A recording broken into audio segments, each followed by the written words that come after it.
keep doing that. That's a rookie mistake. Oh, because it's a browser automatic. See, but you're also a good person that doesn't leave 20 fucking browser tabs open all the time. God, yeah.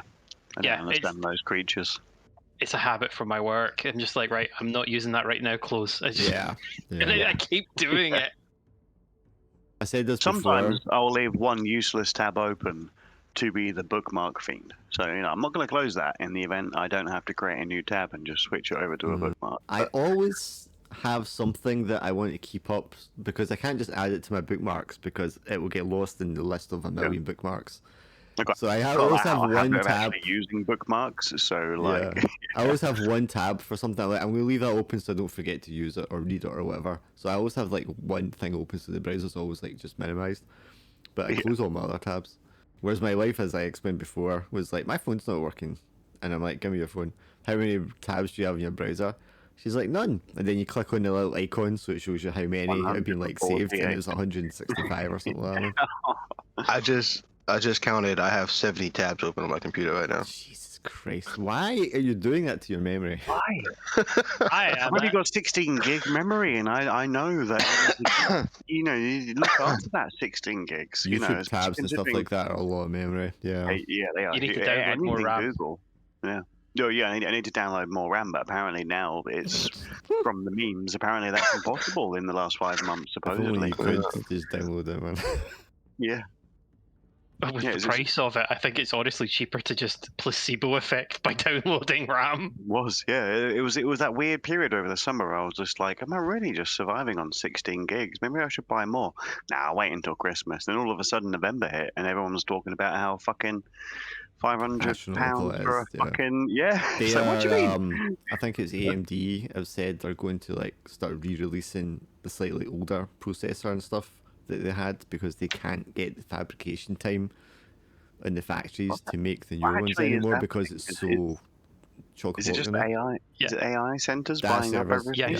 Because you think about it, that server are like, we want 500,000 units, cash, upfront, single delivery, one customer, no, retail refunds or anything like that.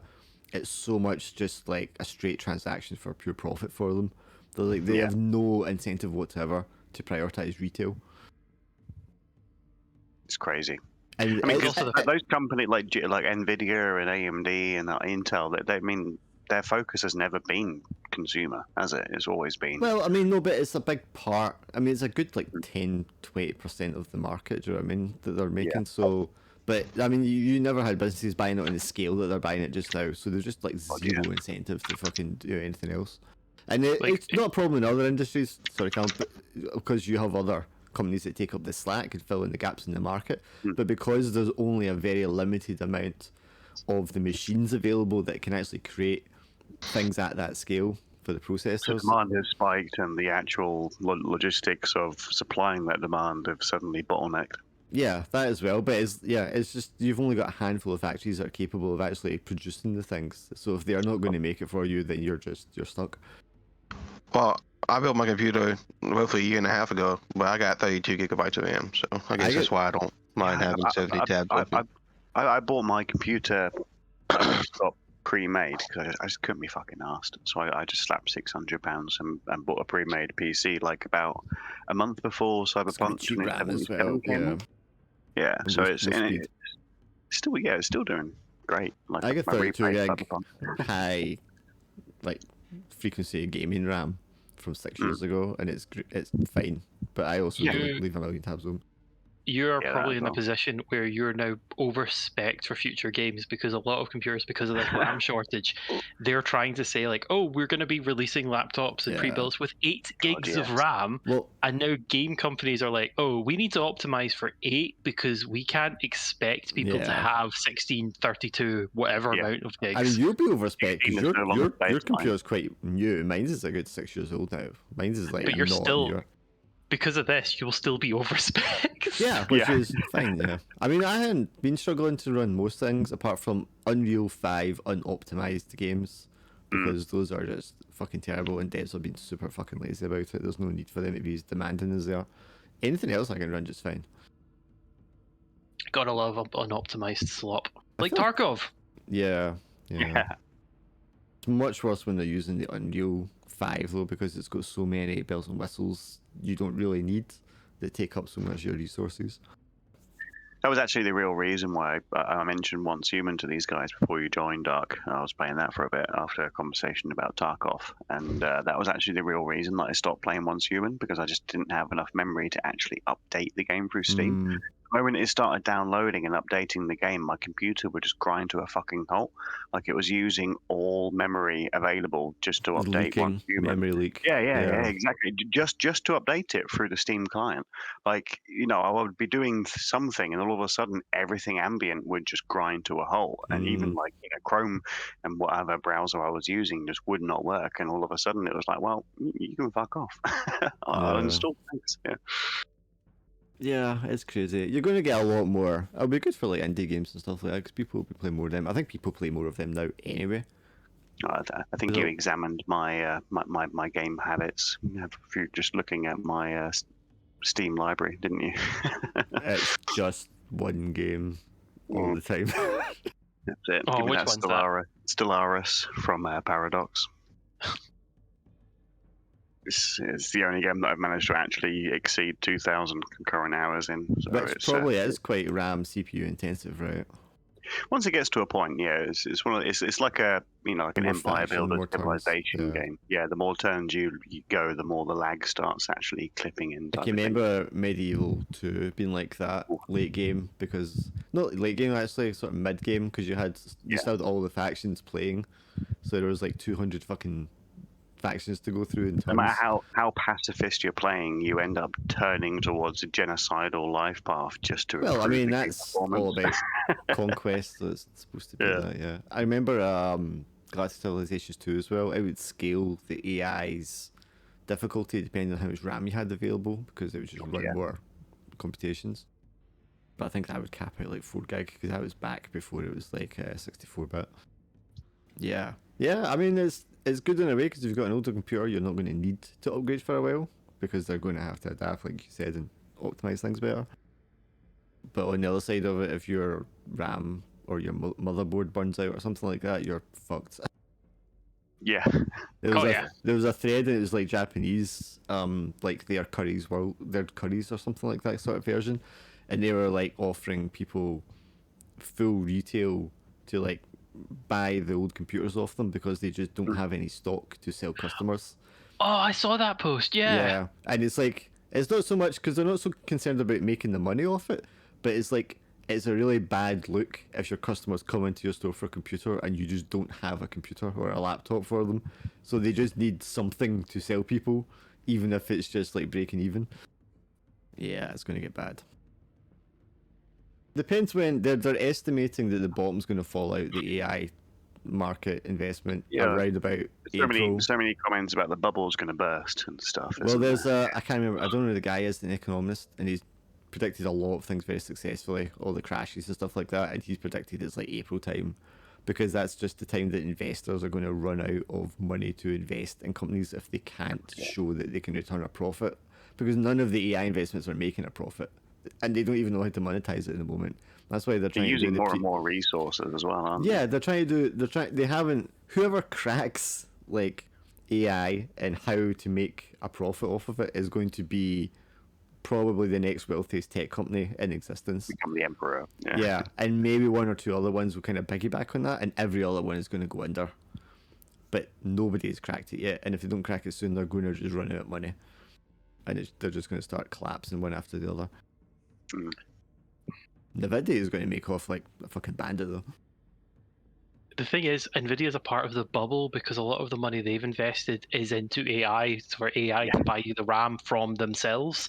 So it's this weird inflation bubble that they've got. But that's for their share price, but for their actual like physical investment, they've held back on investing in more production because they know it's going to crash. So they don't want to spend too much money on like new factories and stuff like that to keep up with the demand, because they know there's not going to be as much demand in a short amount of time. Because that was the big news like in December there. But Nvidia have now they're just now so big. Yeah, they're just like, okay, we're going to like output maximum of what we're currently capable of, but we're not going to build like 10 new factories that you're all wanting us to build, because if we do that, we're going to be left holding the bag here and go bankrupt because they've blown all their money on fucking factories that they no longer have need for. Actively poisoning the fucking table water.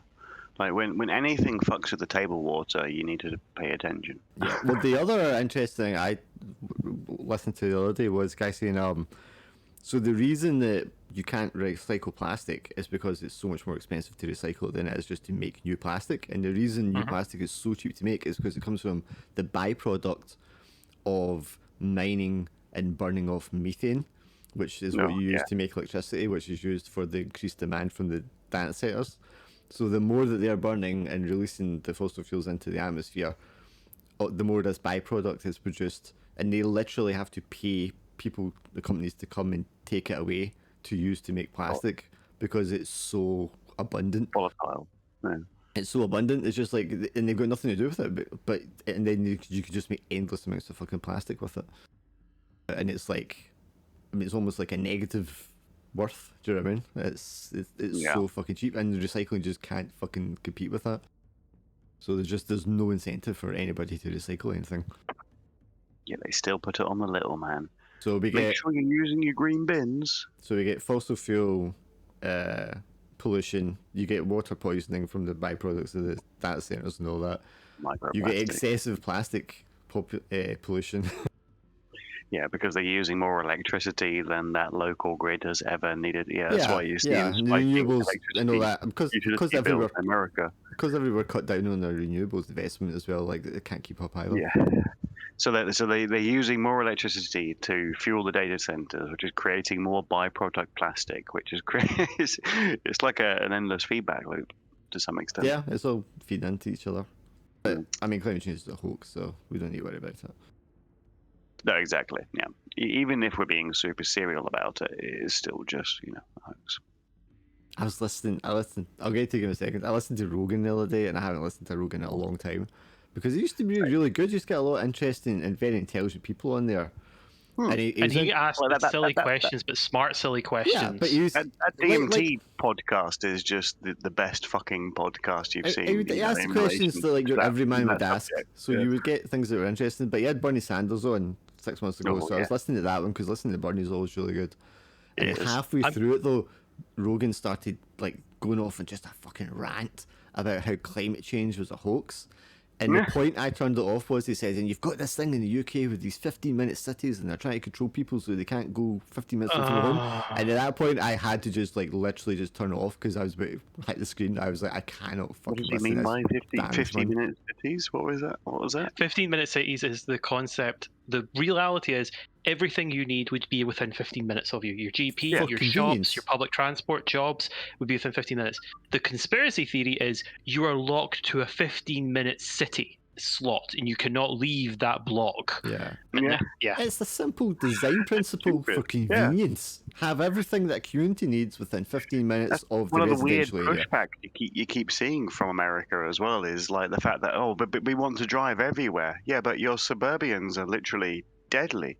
Yeah. Like, the fact that kids can't go out and play without being hit by a car and you literally cannot walk. Well, it's like Jack we were talking about the last week or whatever it was. Like, you've got bigger distance between things. You need to drive places. You know what I mean? It's a completely different dynamic to other places in the world. But you can't build towns in America, apparently. You can't have, a large amount of houses fueled by one shop, which is in walking distance. You have to get in the car and drive to the Walmart and things like that. The way they design the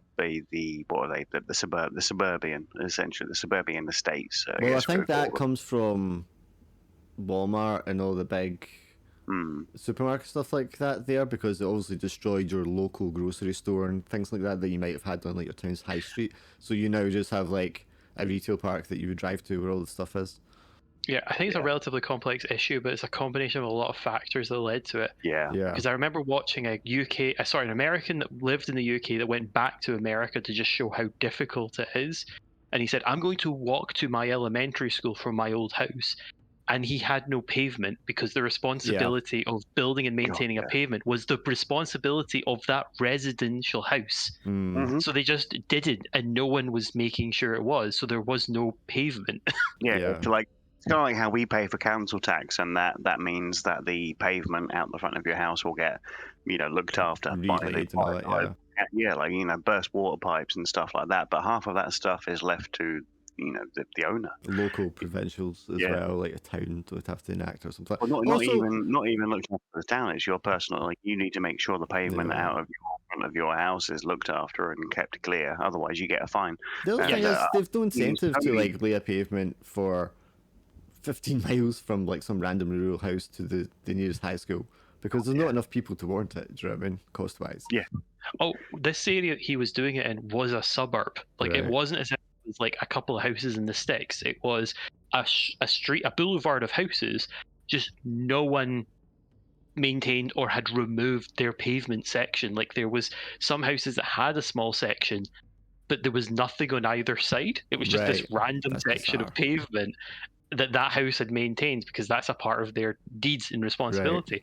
But you also have zoning laws, and people don't want their taxes to pay for things. Yes. I think that's a bigger part of it. People are like, I don't want to The contribute really when I don't have weird kids. attitude you get out of America is that how dare you even consider a healthcare tax? How could I possibly pay? But you'll be paying less in The healthcare is bananas. Healthcare. Like the guy said the other day, you have the police force. Healthcare insurance. You just pay a bit more tax. Yeah. And then you're not paying the healthcare insurance, so you're not paying more money out of it. You don't need to pay for the healthcare insurance if you pay. It's like just trying to convince an American online that it's a good idea to have your tax automatically contribute to the healthcare. They pay more than anyone else, I think, on the planet. Yeah, personally, for the healthcare. The amount of times but I've they don't get it. Googled how much does the average American pay for tax, and then hold it up to how much does the average UK worker pay for tax, and the estimates and the prices match up perfectly. So I'm like, but how much do you pay for health insurance? And then they say, well, it's like an extra $200 on top of every month. And I'm like, you fucking what? So you don't want to pay an extra 50 quid in tax, but also continue to pay health and fuck off. Yeah. The other part of it is, sorry, my brain broke. You hit a wall. But it's like the guy I was watching the other day put it very simply. It's like we, as an American, he was talking. He was like, we pay so we have a fire service. We pay so everyone has a police service. Why are we not paying so everyone has a health service? It's the same thing. Yeah. They also pay for their ambulance service as well, but they then also have to pay insurance if they have an ambulance call out. Well, the ambulance call-outs aren't usually included in insurance either, are they? Like I saw somebody say that they had it was $5,000 to call an ambulance. Ooh, see, like I heard $2,000 to $4,000 just for an ambulance ride. If it's not included in your insurance, like for fucking like. It depends if it's in what's the term, track? Network. In network, yeah. That's crazy. Which just is knowing that knowing that you're priced out of calling an ambulance is just. You pay insurance, but you're visiting someone in another state or city, and then something happens to you, but you can't go to that hospital because it's not in your network. Well, the absolute worst case scenario, you're paying for your insurance, and the insurance agent tells your surgeon, no, that's not a necessary. We won't include that, type of thing. So if you do that life-saving surgery, we're not going to include that. That's not included in their rates, type of thing. It gets worse. Is during a surgery, during treatments, like say you've got a 3-part treatment, they could remove that hospital from network and then charge you for the first 2 parts. That's fucking retroactively charge you for the treatment you've already had. Is horrifying. Surgery that I'm friends with, he was I don't know what the thing is. He was struck down with this really debilitating nerve, like autoimmune disease when he's in university. He had to drop out of university, so he doesn't. Yeah, he had all the student debt, never got the degree, so he never got a good job. His family had to look after him for a few years because he didn't qualify for. In America, or you? Yeah, in the States for their disabilities in Massachusetts, and then so on top of all that. Then he had to try and find some way to cover his health insurance because without it he was going to die within a few years. They weren't going to treat him, so he had no choice. And he was caught transitioning between insurers or something like that at a point where he had a really severe attack and he had to go to hospital, and his blood pressure was so high they're like, we have to put you into an induced coma right now or you're going to have a heart attack and die. Every single hour, every single day that you're in that bed, that's charging you as well. He was sat there, he had to make the decision because he was in between insurers at that point. Mm-hmm. He had to like shop around all his family to get them to give, like, to pay part of it each on their credit cards, like split the cost between them, so he could like then say, okay, put me in a coma, and then hopefully it would cover it until he got taken out again, because otherwise if you're in a coma and it turns out they can just pull the plug on you. And he was like incredibly and this is like added to the stress of his high blood pressure. It was about to kill him. They had to make that decision that, you know, because there's a possibility they could pull the plug on him while he was under if things went exceptionally wrong. Now obviously they don't want to pull the plug on you in those kind of circumstances, but it's a technicality that can occur. And he was explaining this to me, and I was just like, you need to go marry a Canadian, man. Yeah. Too right.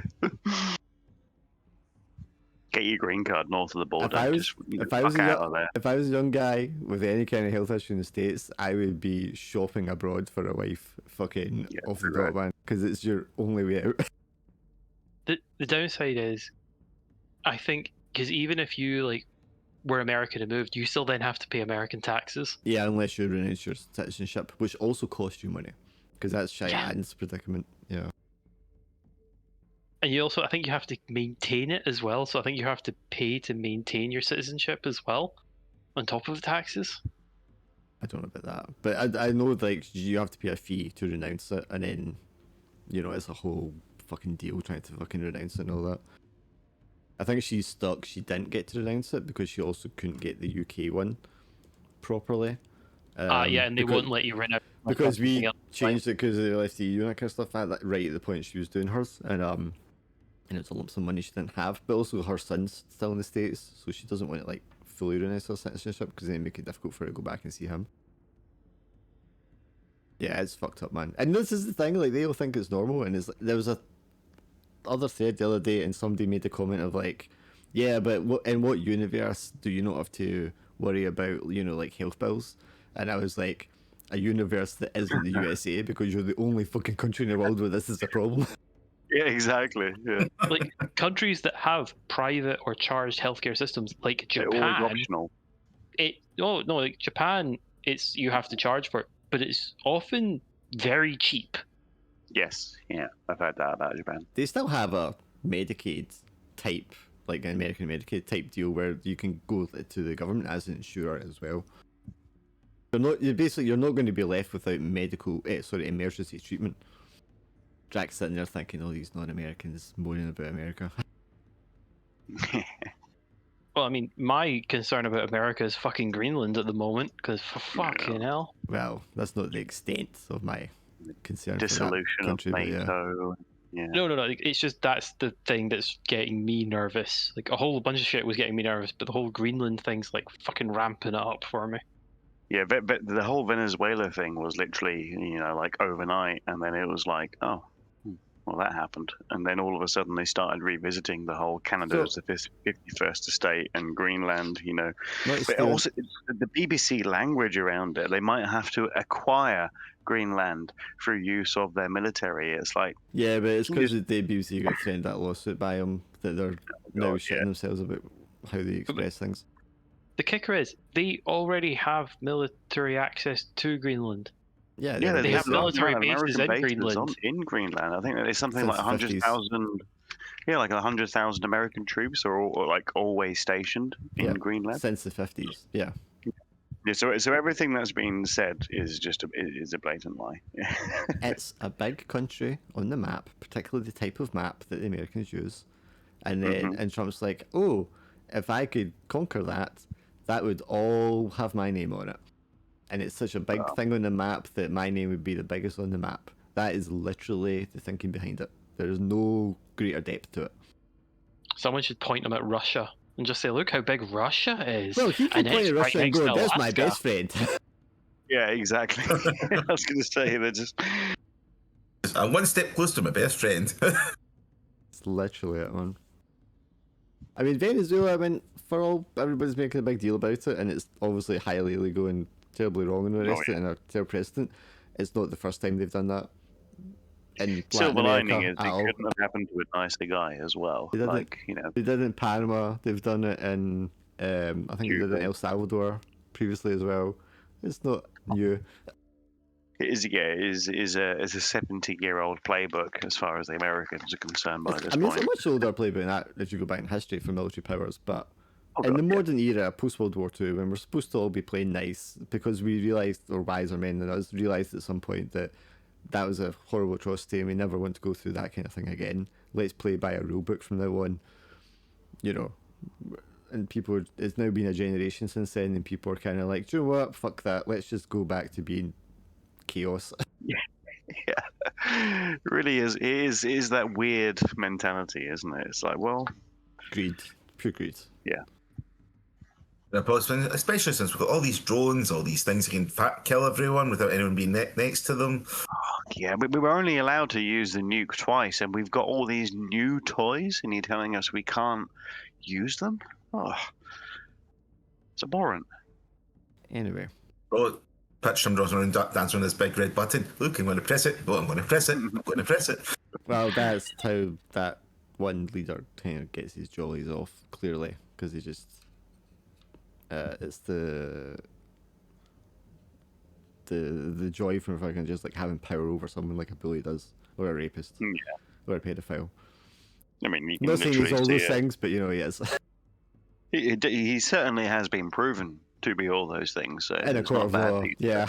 Yeah. Which you think would have and the way some meaning. like it's those clips where you watch him interact with the female journalist as well that really just reinforce it as well. Or a female Like, what was that one politician. where he was like little piggy? You're like, oh, so you gave $5 billion to Argentina? Yeah, but the Argentinian people are suffering, little piggy. It's like, oh my god. So it's just, And that's what people wanted and voted back in. That's what breaks my brain. what roughly 80 million people really hoped would actually. Oh, he's saying the truth. He's saying it like, oh my god, yeah. Yeah, but I mean, people are dumb. We know that. This is true. Yeah. Anyway, so in this, I obviously removed the big central character bar thing because it takes away too much screen space. I didn't like it. But we can double click on the left to still get to the. Yeah, you can, all the functionality it had is contained in the party HUD now. The diamond is the AC. Your level there is beside your class thing, and there's a little dot on the left side, which is your luck. What are you doing, hoarding your luck there, Durdle? Eh? I thought I used You're it. better than the rest of us, huh? No, I've used my luck. Well, it depends how you determine how. That's the thing. Everyone's gonna have to like share the same way that they display their luck, whether it's marked as being having it or not having it. So you untext pick it means and we have used it, right? That would seem to be No, the group consensus looking at what Cool. they have here. I have used it. Yeah, I Let's think go on. with the black circle, it kind of gives the impression. I had the that same it's- question on the Tuesday game, and I was like, you guys just do it whatever makes sense to your brain, because everybody's brain kind of works different for things like that. But now they're going to do party HUD, I'm like, you're all going to have to get on the same page. Holy And shit. Guys are, like, am I misremembering? You said we get a luck every session, like at the start of the session, or is yes, that is so it something you need to when earn? we left last, hang on, I just want to make sure Jack, you're actually here, yeah? Because he's been very quiet. He might be fighting with his headset or microphone. Or It's, not. It's not showing him as muted, so I don't think he's muted. I don't know if he just got sick of us talking about his home country and walked away or not. Is there a way to get the when someone's speaking, the little green circle overlay that happens on computer games, but just for Chrome? There isn't, is there? Like the Discord? Do you want the Discord to pop up who's speaking? Yeah, that's it. When I'm not actually focused on Discord, but you can set it up so it'll show up on what application you have active, I think. It works for video games. I don't know if it works for anything else. I don't think. I mean, I've tried to use it for Roll20 before, saying like, use it for Chrome, but it doesn't give the overlay. I don't believe. It may have been changed, but let's have a look. You might need to Google it. Discord overlay for Chrome, and there might be Yeah. a magic button. I think it might be. For but it might not be because they have like a Chrome in browser version. So I don't know. Roll20 in Chrome as well as an activity. Yeah, maybe he's on the phone or something. I don't know. I just wanted to make sure he's here before we did anything. Yeah, he was chatting before you signed in. Oh, there he Who, is. me? Yeah. I'm muted because I'm sick, so I'm going to be making Right. a lot of Okay. coughing and other unsavory noises. Okay. That was just because your thing didn't show as muted, so I wasn't sure if you were still there or not. No, I just muted on my mic. My bad. Okay. Cool. I forgot what I was going to say. What was I talking about? You were talking about the party HUDs and things. I like the Ouroboros effect that we've got going on. Same. Yeah, okay. I don't know. Party HUD, that's just... Yeah, everything's fine, but... The only thing I wanted to do with it was lower it on the screen, so it's not in the middle like that. But for something... Because I can move all the other elements around to reposition them, but I couldn't get that element to be where I wanted it to be, which is annoying. You made some major changes to fatigue, didn't you? And exhaustion previously. Yeah. That's what I changed the exhaustion and fatigue, and I took inspiration from the other game we used to run, which is called Against the Elements, which is one I made up, and also the newest rules that Shadowdark have out on about like overland travel and things like that, so that you don't end up having to roll for an encounter like every 2 hours of the day or whatever the fuck it was. Completing travel does grant exhaustion for everyone. Is that right? Yes. Yeah. So Is yeah, the so exhaustion yeah. item So hang on, if I gone open up some behind character sheets, I as can well? see here. You've got a default ability there on your character sheet for push, and that just tells you the ways you can take fatigue to do certain things. If you decide you're going to do that, I don't need to do anything for your sheet. Just where it says fatigue on that ability, just drag that onto the rest of the character sheet, and it will give you the effect of fatigue, which will show up under your effects tab. So in the write-up, it shows up as obviously like a stat debuff, but it shows as hidden. So I can share a screenshot in Discord. That's what I see on my side. So you may take hidden. So there's a lot of hidden underneath Oh, the okay, push. right, okay. Let me just change this then. Where's conditions? It's under default. Oh, it's because I put it under new folder, I think. Right, how do I change this? Ownership, observer. Does that fix it? Close and reopen. It does, yeah. So we get the hyperlink for fatigue now. Yeah. So you should be able to just drag that from there onto the rest of the sheet. That will give you the effect. Fatigue is now going to be -1 to the score for strength, dex, and constitution. So depending where your score on it is, taking the first one might not do anything, but taking the second one will certainly like start lowering down either or your AC, your initiative, your maximum inventory. Your maximum inventory will not go below 10, however, so it's never going to take up more points than that. And then when you're resting, you get 2d3 fatigue recovered. Nice. So that just saves me opening up something, dragging it over to your character every time you want to take it. You can just like handle it yourself. Resting is a hyperlink underneath the push ability as well for resting recovers 2d3. Yeah, because 2d3 wasn't included on the roll die one, so I just put it in there. How would you drag fatigue onto your character sheet if you're adding it? Where it says fatigue, if you just Open. click on that, you can drag that onto the rest of your sheet. Okay. I should just drop it in there. Just testing it myself. Yeah, and then when you go to the effects tab, you'll be able to see it. It'll say fatigue, and then you can just like right click and delete that when you want to remove it. I notice I have a buff up the top right, my scar, which says right click to remove effect of +2 charisma. And I'm like, I really don't want to right click up there. Yeah, You'll so leave that used to pop up sort of more in the middle, I think, beside the combat carousel. I was trying to remove it completely, but it just shifted it, so I need to look into that again as well. So to ask a silly question, how do we drag fatigue onto our character sheet? Is it like I said, where it says you've got it just now? If you go to your effects, you can see it. when I open the abilities tab, it gives me fatigue as a hyperlink, but then I would need to change to the inventory Well, tag. you dragged it over there onto your sheet, and if you go to the effects tab on your character sheet, you can see what the fatigue is. I see. So you literally just have to like click and then just drag a little bit off, and it just applies it to your character. Because he's got it there. You need to go to the effects to actually see it. Yeah, I see my stats have been. Yeah, and then you can just delete it from the effects tab when you need to remove it. How do you increase it? Once it's you applied? just drag it multiple times. Ah, cool. Nice. I like automation like that. It's just I Me prefer too. it that you have control over it, so I don't have to do it for you all the time. So I mean, in a way, it's sort of harsher, but it's not going to hit the inventory necessarily as hard, which was causing some issues. And it's only going to, even though it takes your con down, which will eventually take down, or the strength down and take down the inventory limit, it's never going to go below your 10, so it'll never fill up below more than the 10. That's true.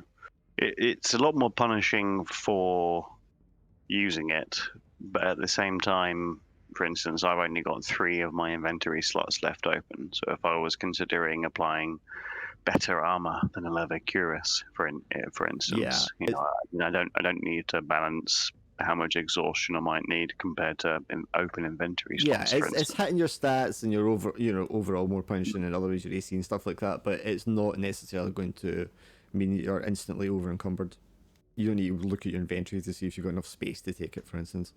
What calculates the inventory again? Because I'm playing as a character that has a increase to inventory, so mine's as your I think I can't remember if it's con or strength right now. It's one of the two, but once they go below I a certain had limit, my it'll go con down. to it because of my ancestry being a Thanian. I think I add my con to my inventory. I believe. I think it's the what is it? The hurler.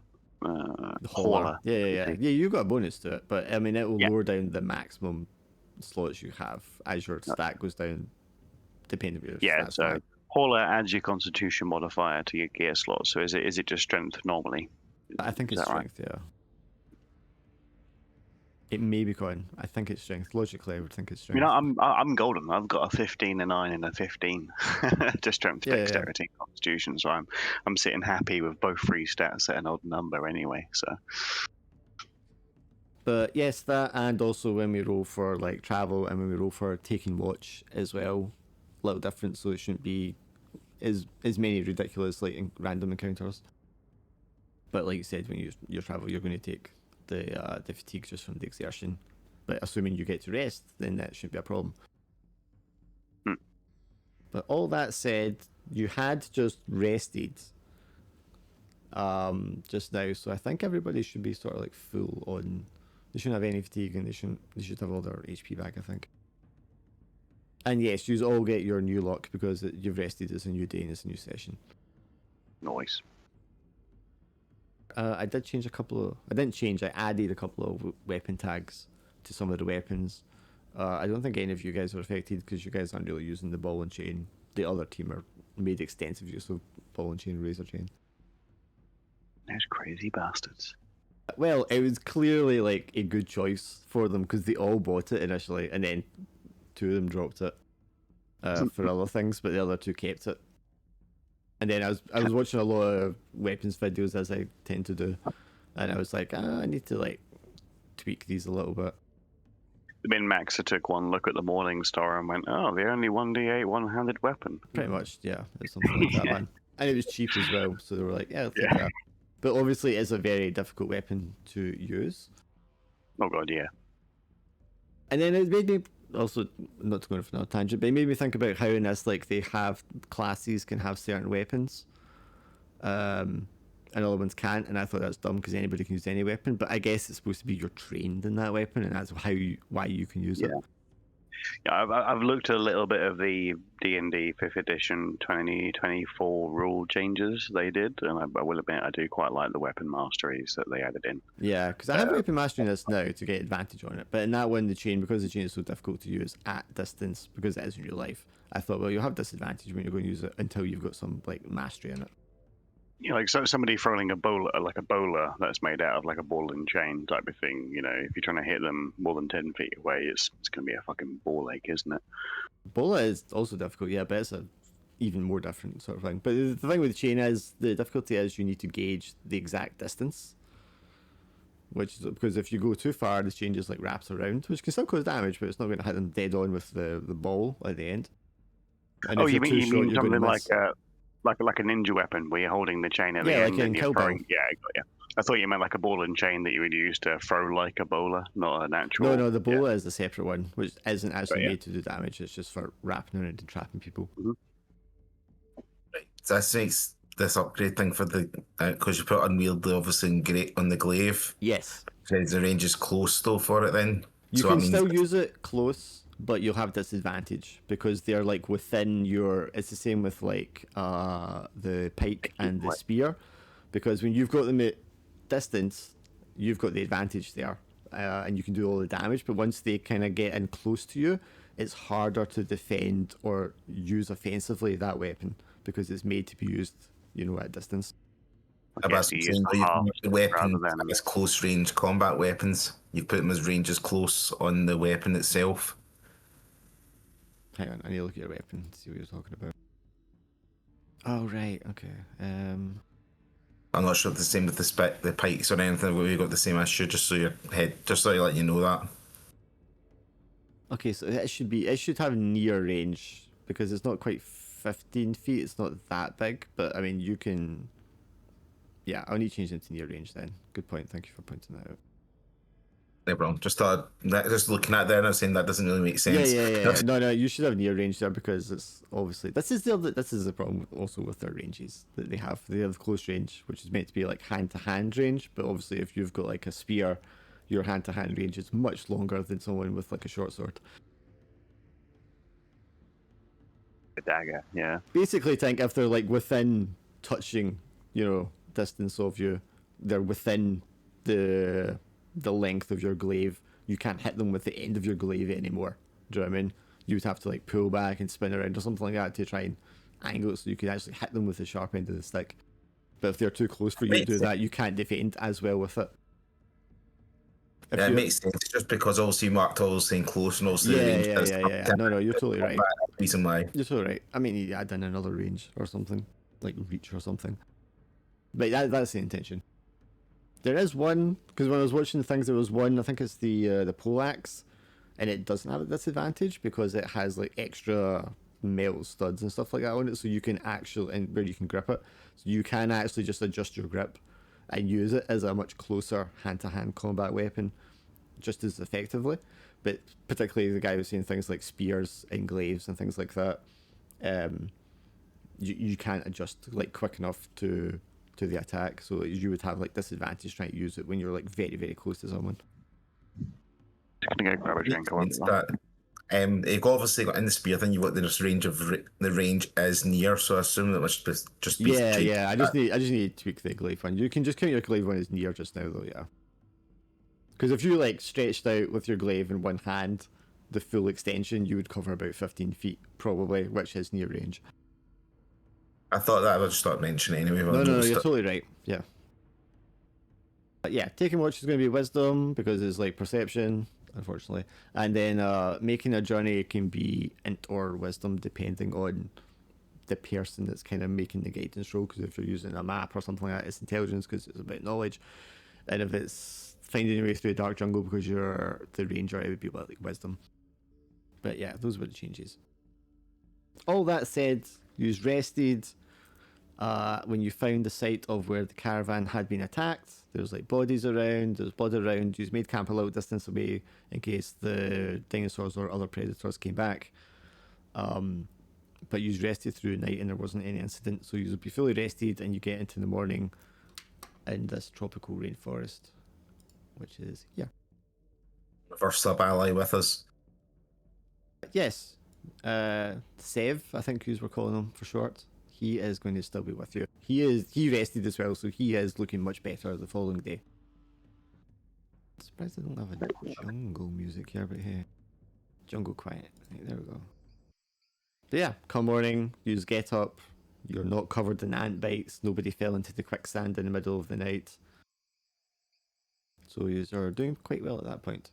The guys or whoever had taken the loot from the caravan and the other wagon, or sorry, the two wagons, must be like a day ahead of you at this point, maybe a day and a half. So, what do you want to do from here? Do they leave? If they've taken a wagon, I can imagine they've left obvious enough tracks for us to follow them. Yeah, I think I said last time, you do have like wagon trails in the dirt, and suggesting that it's been like pulled back the way that it originally came. But you went off and made camp rather than following the tracks right away. You don't. As established, you don't really have a way of speaking to our elf friend as well, do we? Or clearly communicating. You've had some communication with them, but yeah, you what's that game called when you tried to charades. make charades? Yeah, but you're trying to like do your hands to make the image and shit. Yeah. I think there was a lot of drawing in the dirt with a stick as well. Yeah, I mean, you are all intelligent beings. Some of you more so than others, so you're able to like get some communication going. Obviously, not in-depth explanations because you don't understand Elvish and he doesn't speak any of your languages. Yeah. Actually, we hadn't, to be exact, you hadn't tried any other languages with them except Common. I'm not sure I know any other languages. Me either. I don't know any other languages. Yeah. I didn't even think about trying other languages. Common and bad common. Yeah. He might speak Sylvan, like that's like dryads, fairies, and stuff. I don't know, maybe. Maybe you can speak it. Try a couple of phrases. See if he picks I'm just up. imagining my Edurdle just sort of turning to him and just sort of saying a few phrases in Dwarvish and just seeing the reaction. Yeah, And then just speaking with Common. Yeah, you turn around to him and say something to him in Dwarvish, and he's just continues like doing whatever he was doing while you started talking to him, as if he's completely ignoring you. Yep, doesn't understand Dwarvish. He knows to ignore Dwarvish.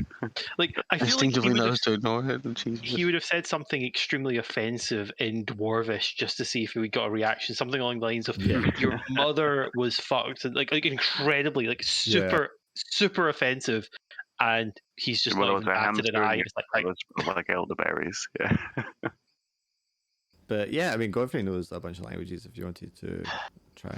I guess I would just ask him in Sylvian, do you understand Sylvian? I guess that would be. He like turns around like wide-eyed and surprised, and then replies to you in perfect Sylvan. Yes, motherfucker. Just starts cussing in the string of Sylvans. I didn't think about trying other languages before this. Is what I would say. Yes, he's like, my God, did you speak the tongue of the trees? I speak a few languages. I didn't think about trying any of them. So. Did he just respond to you? Are you guys speaking the same tongue? Yeah, he understands. He speaks Sylvian probably a lot better than I do, to be honest. Yes, and very different dialects, perhaps. But yeah, you're able to like actually have a conversation. He's like, oh my God, my friend. I've been wanting to tell you, just thank you so much for like saving me and your assistance. I thought I was done for. I didn't think I would make it to the outpost from the attack. This is so wonderful. Yeah, don't worry. Don't worry about it. Why didn't you speak to me before? I honestly didn't think about trying. Like, there's not a lot of. I can't look at everybody else here. There's not a lot of reasons to speak other languages besides Common, around here. I didn't think about. Oh, this is amazing. Thank you, my friend. Thank you a million times. It was actually the dwarf who spoke Dwarven that made me think about trying other languages. Oh, that's what that noise was. Ah, I see. So the attack, like, what happened? We kind of got the rough picture. You were ambushed by other elves and animals. No, we were attacked by elvish warriors wearing the colours of the Lorel tribe, which we are currently involved in a war with. They attacked us, and then in the midst of the battle, I think the smell of blood attracted some of the creatures of the forest, and several of the velociraptors joined the fray. And at that point, it just became pandemonium, and in the confusion, I was able to escape. I was attacked by one of the creatures in the jungle as I was escaping, which was where my worst wounds came from. But I was able to fend it off and make my way deeper into the jungle, and they weren't able to track me. I'm assuming they thought I was dragged off by the animals, as some of the others were. But yes, Shit. they attacked us from the trees with arrows. They came running at us with the spears, and cut us down in next to no time at all. Was this like, was there a reason for this attack, or just because you're at war? Like, were they trying to stop you guys from? Well, we were delivering materials as part of a trade envoy to the Varenth and Janish. I'm assuming, I don't know if it was just thievery or if they're looking to sour relations or whatever, but I'm assuming that those were one of those was the reasons. Okay, so we're tracking your caravan. We want to go. We actually have our own reasons for doing this. There was an ambassador, or I don't know what the word No, would we be. were paid to defend the caravan. That's what I'm Well, I have a more pressing issue I want to talk to him about. There was supposed to be like some kind of, I don't know, like a diplomat or something with you, ambassador, however you guys would call it in this language. Well, I mean, there were several merchants with us, but there was a diplomat traveling with us as well. Yes, as part of the convoy. Yes, him. Was he alive? Did he die in a battle? Do you know? I don't know, my friend. I barely escaped with my life. I'm not sure. I mean, his body wasn't there with the other bodies that we found yesterday. So I mean, Okay, I don't think they took any bodies away with them, but it's possible he escaped or the animals took him. Of course, I mean, as a diplomat, I suppose they may have captured him, but as I said, I barely made it out of there, and it was just absolute pandemonium. I'm not sure what happened. Okay. Well, we were hired to see what was taking you guys so long. Like what's the name of the city? Jesse or Justine? Janish. Janice. Yeah. The city of Janice was worried that you guys hadn't checked in yet. Of course. This is, I suppose you're just a scouting force, which is why there's so few of you. Yeah, basically just to see what happened, and we probably should head back. But I mean, like if they captured the diplomat and only a day away, I see. we're probably gonna push on. You want to trying to follow the attackers? I mean, I understand the sentiment, but there was a many of them, and wherever they're stationed, there's probably even more. How many exactly do you remember? Well, we were myself included 8 warriors, plus some of the caravan guard and the merchants and their servants. And there must have been just as many of them, so there must be at least 20 of them. Maybe there's less after the overlapped. All right, give me a moment. Let me confer with my comrades here. Of course, my friend. Just to be sure, would you like to go back to the city, or would you go with us if we did decide to follow? I owe you my life. If you are going after them, I will join you. But Okay. I would think it might be wiser to retreat to your outpost nearby and requisition more guards, if possible. Right. Okay. Let me talk to my companion and see what they want to do. I guess I would tell them everything he just told me. I'll be all for one for following Saint Aragnes and freeing these people that have been captured by those nefarious brigands. But we can't really be foolish, can we? Maybe captured because he doesn't really think they would have taken any prisoners. That's true. Maybe just a diplomat.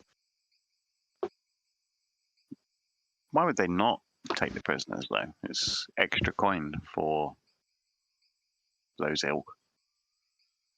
I mean, that's even if that was like because they killed the merchants, right? So then they obviously didn't take them as prisoners, and those were the most valuable people. What if they've already got their goods in the wagon? If they have other people non-combatants that they could trade for kidnapped Jews, there might be of import. But I do hear you. There is a chance that they've slaughtered everyone in the caravan. Any tracks from anyone fleeing as well? Well, yeah, I was going to say that. Do you want to give me think you are. No, you don't get me a roll for it. You're just gonna be able to tell because you already did that track. There's no track. I mean, there's some tracks of people like fleeing, retreating into the bush from the path. Those tracks kind of all sort of like disappear, but you do find tracks of someone being dragged through the brush. Maybe more than one person. It looks promising if you want to try and see. But that would take you in a different direction from where the wagon trails are going, which is back down the pathway. Wagon's going to be no use. There's not enough of us to take on a whole squadron like that. If 8 elven warriors weren't enough, then I can't see that we would also be enough. Well, they were also ambushed, remember? So This they is were true. at a disadvantage. Yeah, we could do the ambushing next time. But you said the chat's going different direction. Does it go in different direction than the outpost too? Yes, it goes like off into the jungle. It's like someone being dragged, which could suggest that to a ranger tracker that one of the dinosaurs, the velociraptors, had dragged people off into the woods, the forest. I'm feeling like we could check to see if there are any survivors from the velociraptor attack, or pursue the cart, or make our way to the fort, which I can't see any benefit to continuing on to the fort since we know what the fate of the caravan was. So the bonus there would be retrieving the wagons, right, for the city. That's what we get paid for. Yeah, we don't get paid unless we get the wagon. Yeah, I think we're getting paid. We're not getting paid. Oh yeah, the only way we get paid was they told us we could keep whatever we found. That's how we're getting paid. you keep a cut was of the what nature you of the job? return. Yeah. Yeah. We had to meet up with the wagon and then help them do an excavation. Was that right? Excavation? No. No. You wanted to speak to the diplomat because you have the crown that you wanted someone to negotiate, turning that over. He was part of the convoy, and the convoy was transporting these goods, which had been taken. If you can retrieve any of the goods, you will get a cut of the value of the goods as payment. All right. So right now we're at a conflict of, do we complete the job or do we complete our personal agenda? Because it sounds like they didn't take any prisoners, so the diplomat probably is not going to be with the wagons. If he is still alive, he's going to be with the velociraptors. So that's the point we're at now. Do we complete the job or do we pursue our personal agenda? Personal agenda could probably lead to more valuable rewards in the end. Yes, But but then we the have only caravan they've knocked over. But at the same time, we might be able to, the velociraptors might not have killed them all. We might be able to save people if we venture to the velociraptors' den. Whereas these brigands may have hit more than one caravan, so they may have more loot, essentially. What were you trying to say, Callum? I'm not sure. My brain's not working. Okay. I'll you guys discuss it for another minute, 'cause I need to pee anyway. I mean, so if you're looking at this as mercenaries, and you have two flows of thought here, like he said, the more immediate rewarding thing would be if the diplomat was alive, because we might get a lot of rewards from the Elven Kingdom for having the crown returned. But then we kind of now we don't complete our job, and that's bad for mercenaries, right? If you have a reputation not completing your jobs. We do need to have a better reputation, yeah. Yeah, we'd be 1 for 1, one job completed, one job we abandoned, kind of the deal going on right now. Yeah, we don't want to sour our reputation this early.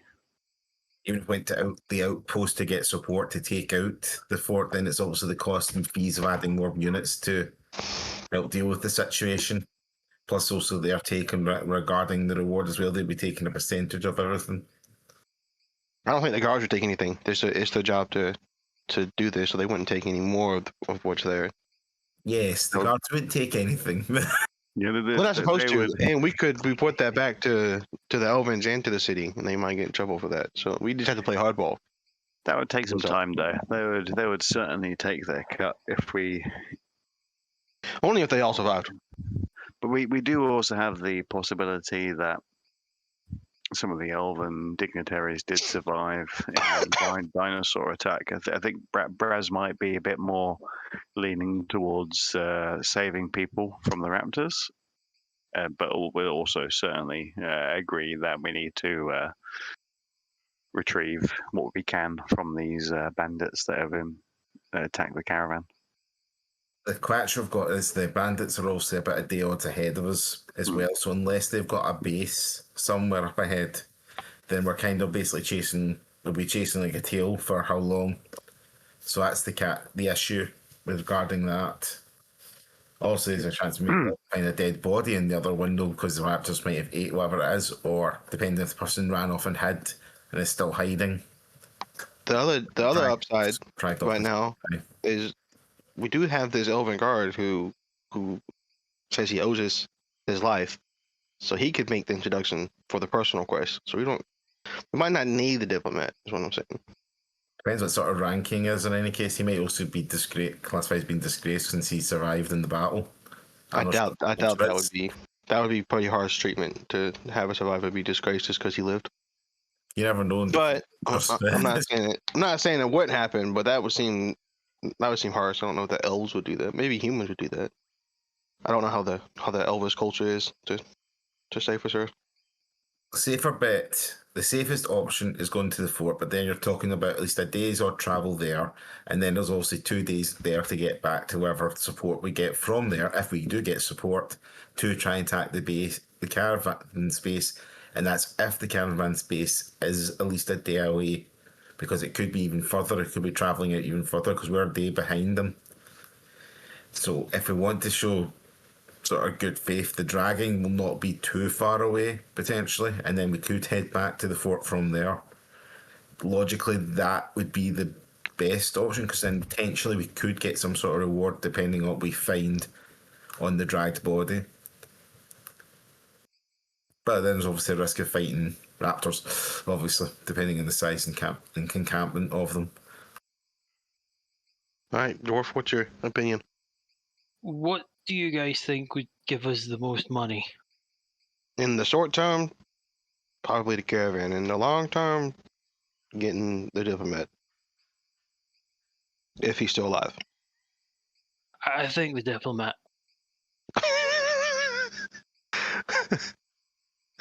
But not going to the guards to get help, is what you're saying. Well, Because I mean, that might cut time. in. That might cut into our profits, according to Tanit. Well, we're kind of a time restraint if we're going to save the body because we're already technically a wee bit of time behind for trying to save. Yeah, he's probably dragged away. He's probably dead, as far as I'm concerned. Potentially. So what you're telling me is the rich person might be dead, so they might have some extra money. Possibly. Okay, so we're going after the rich guy who got dragged, potentially rich guy who got dragged away, and then we're going to chase down the caravan. And that's the plan here. What's the plan? I'd probably say search for the guy, right, and then head back to the fort to get support to take out the caravan place. All right, we don't spend more than half a day searching for him. That'd be my caveat here. I'd say it's fair, yep. I don't think they'd be that far anyway. So our choice is falling back to the outpost for reinforcements, going after the person dragged through the brush by dinosaurs, or going after the stolen caravan. We're doing 2 to 3. We're going to spend half a day looking for the diplomat or whoever got dragged away. If we don't find them within half a day, we're cutting that off and we're going after the caravan. You don't want to split your party and go different directions? No, so you can cover no, all we your don't want to bases split. at once? No, we don't want to split the party. That sounds like a terrible idea. More of us. It's an equal split. 2 can do something. Yeah, or you could just send the ranger after the dinosaurs. That'll work. No, Always that right. sounds like a terrible idea all the way around. They got ambushed by other things. There was 8 or more of them, and then only 1 survived. No, I don't want to split my numbers up any more than this. You could send the elf warrior up to the fort so he gets ahead to get the information to them. What if he can't talk to them? What if they don't speak problem. Elven or Silver? Yeah. I would think, being on the border with the Elvish Kingdoms, they would at least have someone there who's a translator. So rather than have him come with us, we get him to go to the directions place to get to the fort so he can start preparation for us to get support to deal with the caravan. Well, somebody doesn't die on the way there. He'd also get pulled in for reports regarding the scenario and what happened to him anyway. He has the look. I would say he has the look of someone who knows. I mean, obviously he managed to survive going through the jungle already to meet you guys barely, but he has the look of someone who knows how to navigate the jungle at least. I'm against sending anybody off on their own, but if the rest of you think it's a good idea, I can be outvoted. Democracy. Completely up to you guys, but what do you want to do? It'd make the job quicker if he went ahead and went to the fort to start stuff for us.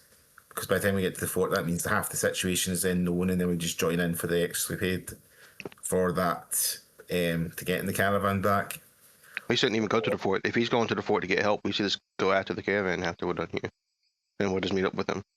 Yeah, I think that's what he was saying. By the time you just get back from dinosaur hunting, he'll be back with the rest of the guards. I think that's what Tink was saying. Is it going to take him half a day to get there and get back though? Because I wasn't spending more than half a day chasing a dead guy.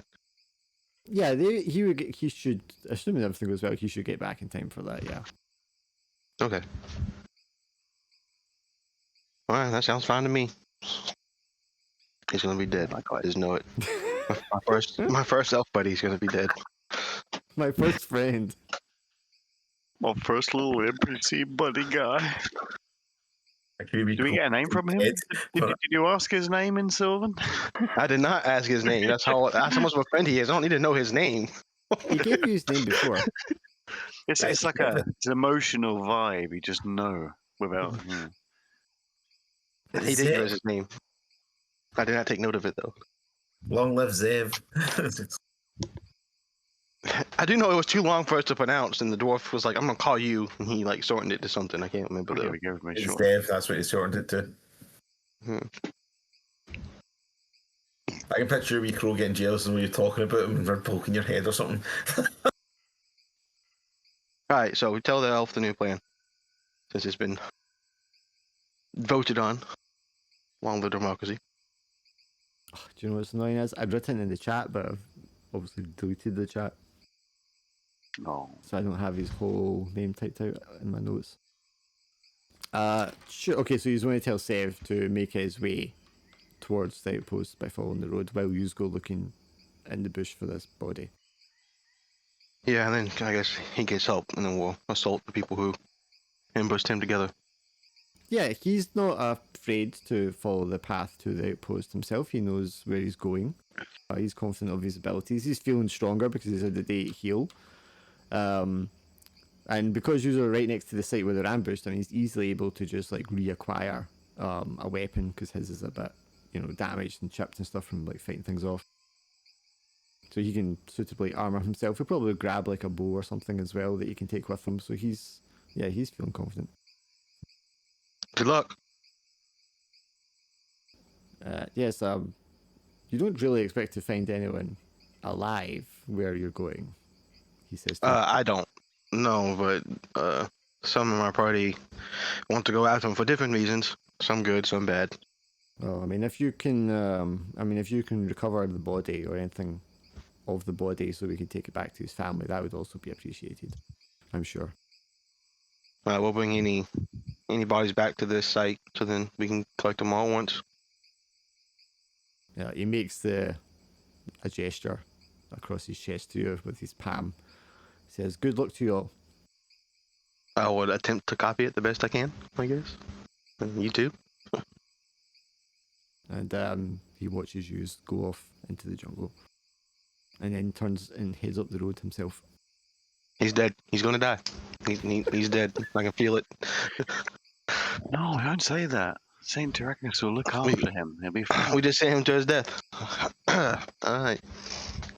You can at least wait 5 minutes after he's left before announcing that. he can't understand what I'm saying anyways, so it's okay.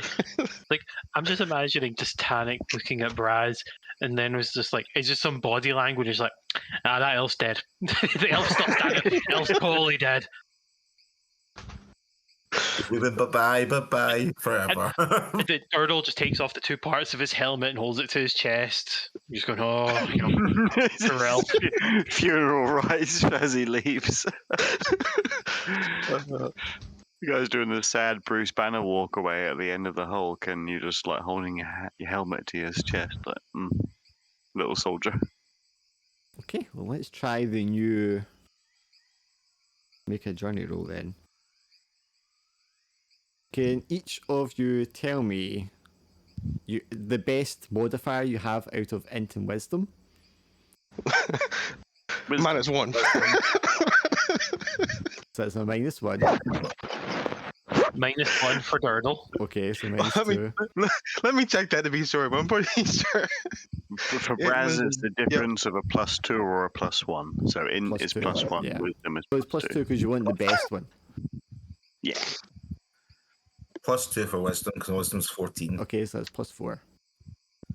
And Jack and Durdle, you're both -1. Is that correct? Yeah, -1. That's my highest between the two.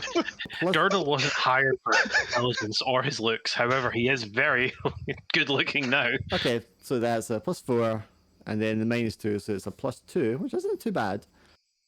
Braz, you want to roll a d20 for me? It's a d20 +2, really. Here we go.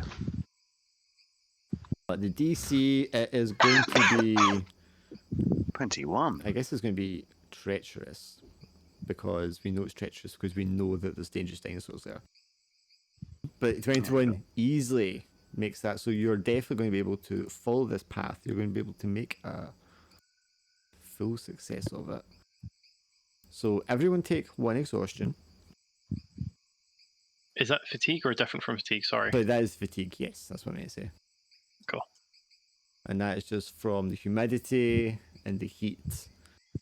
Do I get a chance to resist that because of extreme, or is it just a flat, like, no, because of my... What's the exact do we wording go? of your ability? I think it's like extreme weather is included in it. Where do we go to even drag the fatigue Const- onto? Have advantage on constitution checks Yeah. to endure extreme environments. So it's not a constitution check. Yeah. So Fatigue. as a player, I found if you open the push ability and then just where you can highlight fatigue, just click and drag that and just let go, and Yeah. it will apply it under They effects. drag the hyperlink onto the rest of your Yeah. sheet. It'll do it.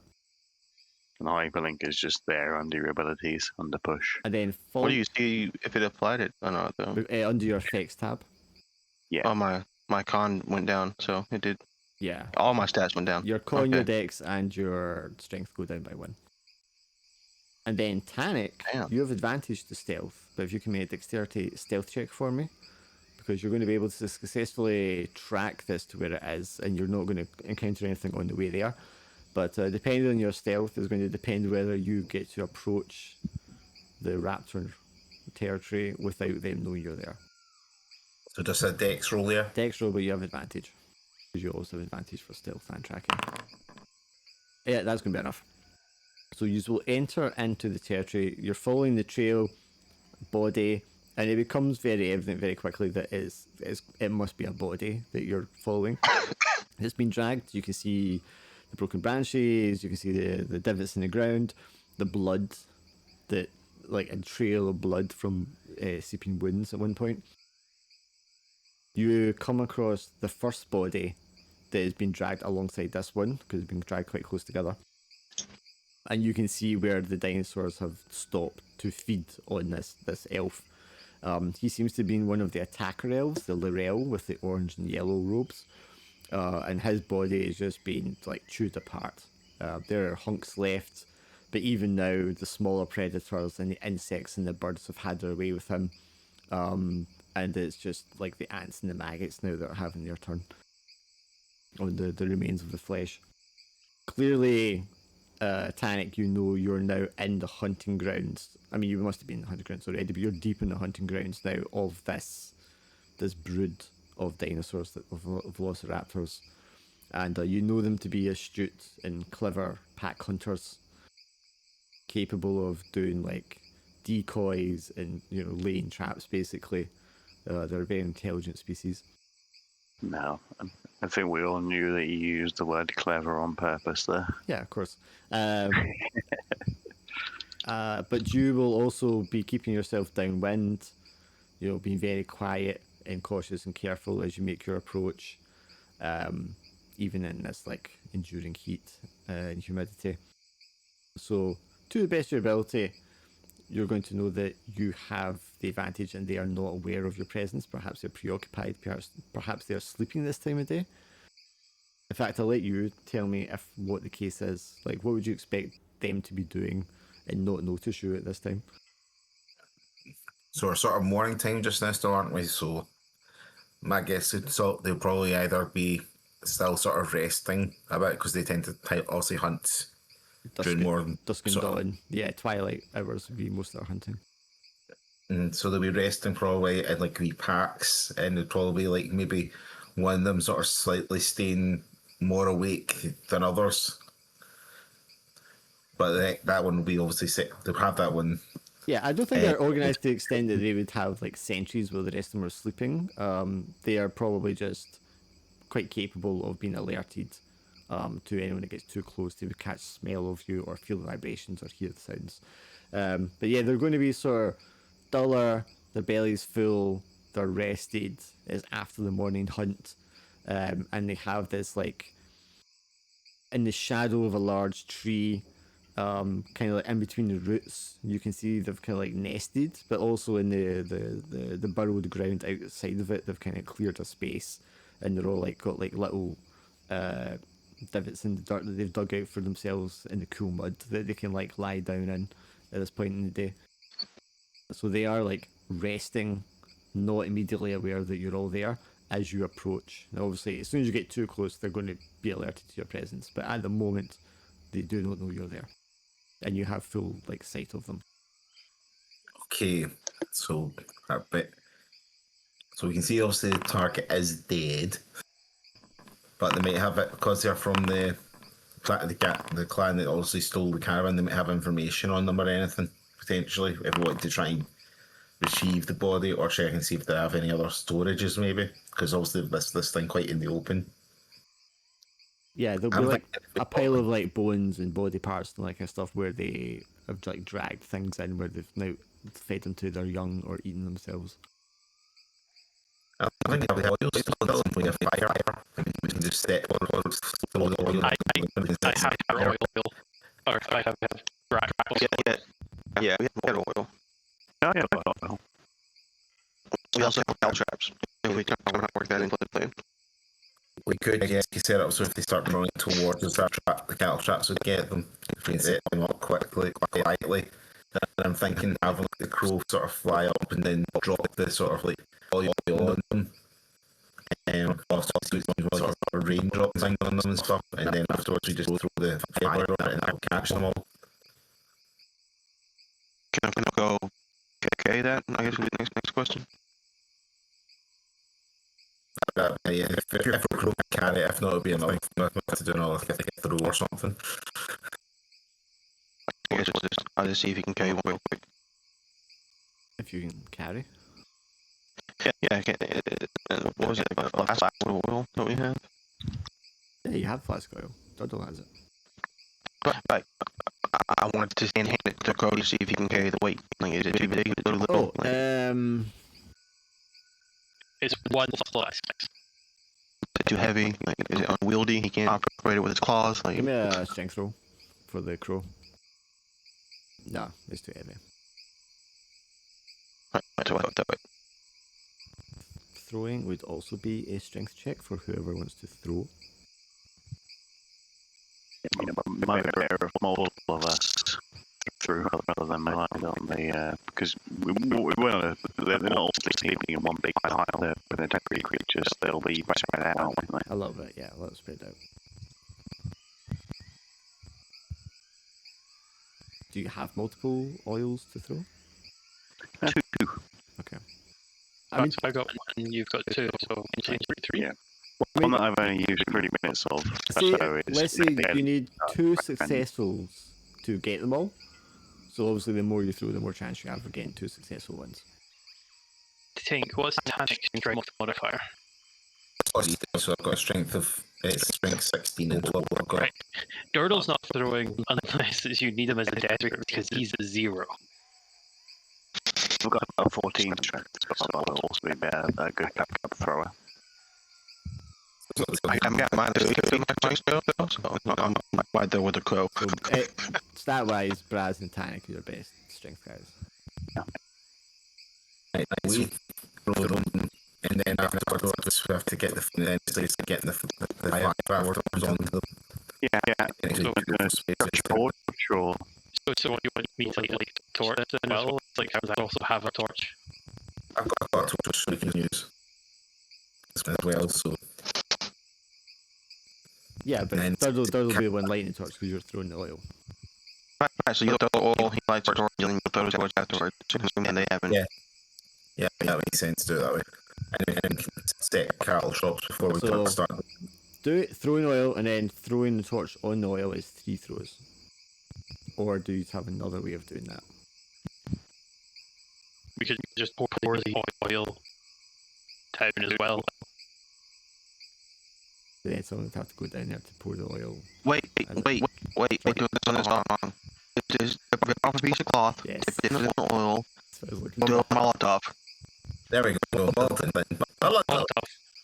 Does anyone have a bandage? I got rid of. I've got 9 out of 10. Going to Maybe scrub just off one. 2 bandages. You're both going to scrub off an oil when you throw it, and then you can scrub off a torch for just like. Well, actually, you don't even need to scrub off the torch because you can just light it with a flint and steel. Actually, I've got funny little spots. Yeah, you don't even need to do the torch because you're just lighting the bandage.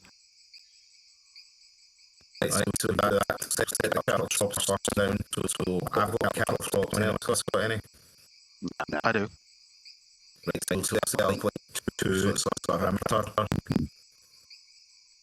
Oh, You can have a line of fun, but not to still have their own. oh, in Like, case, they- in case Stu's missing, they rush you. Is that what you mean? Anything. In case they don't get Yeah, picked yeah. up. I feel like we should have it so like there's a tiny gap in the center, and we have them on like the front flanks, and have these standing in the gap. Fun of them, yeah. So it's a bit less, so we're a bit more protected on the flanks. Final I'll do it that way. Yes. And that case, I'll just do it as it was both front open, because they're not going to notice a gap in the front like this. I don't think they're intelligent enough to notice that. Quick thought: what's the chance we're going to start a forest fire as well that we'll have to escape? It's pretty big. but it's raining. So Actually, still wet, quite right? low because I keep describing it as a wet, humid rainforest. So yeah, it's not likely to catch fire. Those creepers. That's basically why I said we can do this idea. I wouldn't do this idea if we're going to set a forest fire. Unless you So- critical fail it, then magically somehow all the trees are very dry near us. You failed to notice the stash of dynamite the dinosaurs have been keeping. Well, that's one way to end the Actually, encounter blast very capsules, quickly. They're incredibly explosive. Yeah. I said they were clever. This is a raccoon incident. Okay, you both want to give me a strength roll for the throwing. You need a 9 or more. Great start. I'm definitely going to use my luck here, I think. Yeah. I was Where going did to say. dynamite come from? I was got a machine gun, run! Oh my god! That's my luck as well. Double luck. Ah, 17 will do. Yeah. Barely. What's the chances, man? 1 in Oh, 400. I feel like my dice are going to be swingy today. I think I did 19 earlier. 2% chance? Something like a 2% chance, I think. that was all. Do we have luck at the beginning of each session, or do you just give it to us? Yes, when we I are- said earlier you all get your luck again. So those two no longer have it. Yeah, the 2 crits, that's a 1 in 400 chance of that happening. 1 in 400, Jesus. Snake eyes. Yeah. basically. Because 1 in 20 to the power 2, so it's 1 in 400. They are all going to be hit. Now we need to work out what burning damage is. I thought I saw that written somewhere. What do we have? Is it? Yeah, I believe it does exist somewhere. Probably under one of the spells. 1d4 damage each round. One blast covers a close area and burns for 4 rounds, dealing 1d4 damage each round. So Braz and Tannic both give me a 1d4 roll. Because I'm going to split these dinosaurs into 2 groups.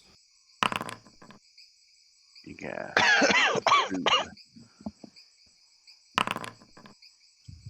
Ooh, nice. So they're all a bit squishy now. I don't think I've ever seen a 4 in a 1d4 roll before. We'll have lizard tonight for dinner.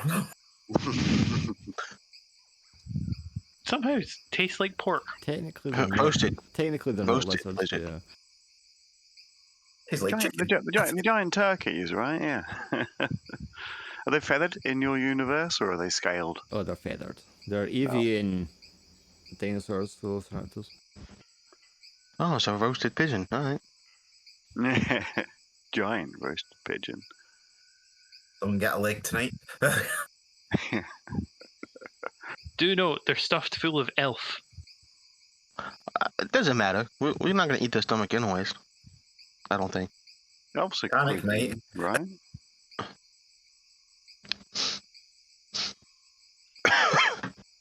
Sorry. His own version of the Velociraptor haggis. You just want to hit the picture of yourself to roll your initiative up there. Click that dice.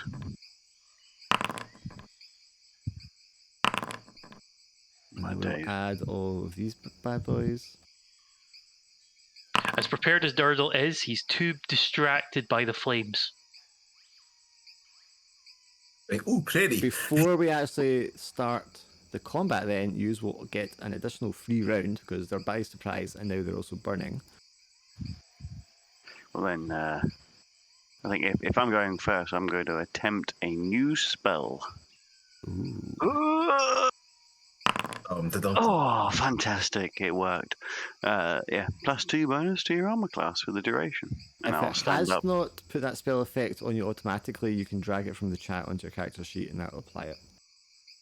Has not. It did. Ooh, that was fancy.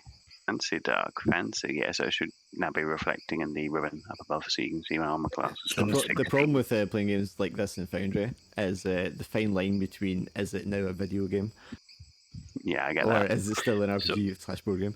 When I first started guessing- my D&D group, I had a paladin, and he was like, "Is there any way you can make it so when I smite, it automatically reduces my spell slots down?" And I was like, "You are taking the fun out of a pen and paper game. Do it yourself." Yeah. I'm guessing you cast that on yourself. I cast it on myself, yes, of course, and it lovely. It's a lovely little non-concentration spell. I figured. Godfrey, you are second. All right. Well, you know, I don't have like a lot of things to contribute to a multi-person fight here, but I will attempt to hypnotize whichever one's closest, I suppose. Just move your crow there over next to the one that you're hypnotizing. I'm on the Tanic side, so we'll do this one. Mark that so I know which one it is. And Not then- only is it startled, it's suddenly like, ooh, I'm on fire, and ooh. Yeah, burning and oblivious to the burning at the same time. Looks Panic. suddenly to the left. Squirrel. Since I've got the glaives obviously between us, I don't think I can reach them from my weapon for my glaive to attack. You have your movement. You can move into range and attack them. Yeah, but I'd go into the cattle strip, the cattle drop. So then, if I did that, that's what I'm trying. Well, I think Oh, I think we verified that we put them to the sides, didn't we? Like here and up here. We left the middle open. Yeah, so it's a bit difficult for them to fly angles. Although I feel like I should have put Braz in the center. Go So on you in. were the tank, and you were in the center for that reason. Yeah. Yeah, be the head of our phalanx. Do it. Don't you have any ranged weaponry? Anything like that? I think I can attack near. I was not sorry talking to Braz. No range weapons. Didn't pick up a spear.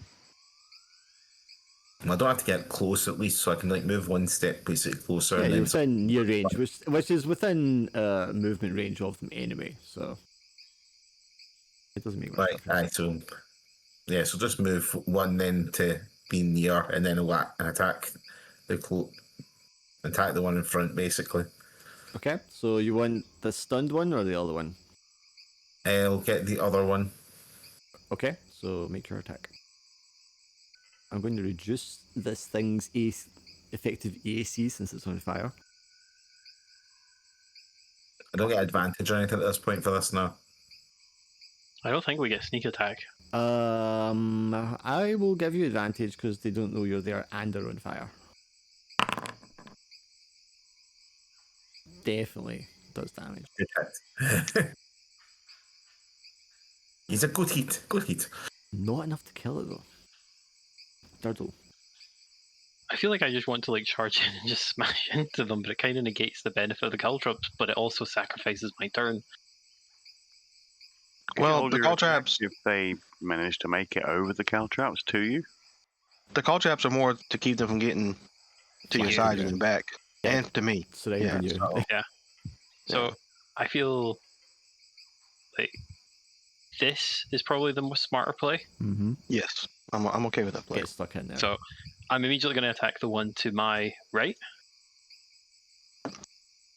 And well, this might hang on. The one lower on you there is definitely physically smaller. Okay, I think I maybe want to eliminate that one, but that's the one that's already turn. None of these have taken a turn yet. I think this one. I'll smack this one then. Yeah, the smaller one. And we get advantage for this because it's the first turn. Yes, you have advantage because they're on fire and you're surprised. I think of something that ambush to always. Right, now normally that wouldn't, but because I'm giving them a minus to their AC because they are on fire, because it'll be easier to hurt them, that is actually going to do damage, and in fact, kill that dinosaur. Ooh. Ugh. I was cringing at that attack roll. There's one lizard for tonight. That was the itty bitty one. And now the combat begins for real. And a couple of these, the larger, more intelligent ones, are going to actually go first. So this one is going to route. You just slew its baby. When does the fire affect each round? Is that on Braz's turn or turn order start or? I guess it's per round, right? That's what it said. Well, it said 1d4 per, like, for 4 rounds, 1d4 damage for 4 rounds, but Let's Depends do on when you want to do that. probably like you want to do it for Right. each lizard's turn or Easier turn. if I do it per combat round, because then I can just apply it to all of them, and that's going to be easier. So this is going to apply to all of them. Okay. They all take damage. None of them die. This one here, I guess just the way this is doing distances, positioning, it's going to have to be here. Is going to attack Turtle. With my AC of 16, let's see how it goes. It rolled a 20 for its attack, so you're going to take 6 damage. Nice. And then the other one, which appears to be like the largest one, which is also beside you, will make the same attack. Maybe they are the parents of the one that you just attacked. That one is going to be unsuccessful, I'm guessing because it's on fire. And then Braz gets to do something. Braz is going to.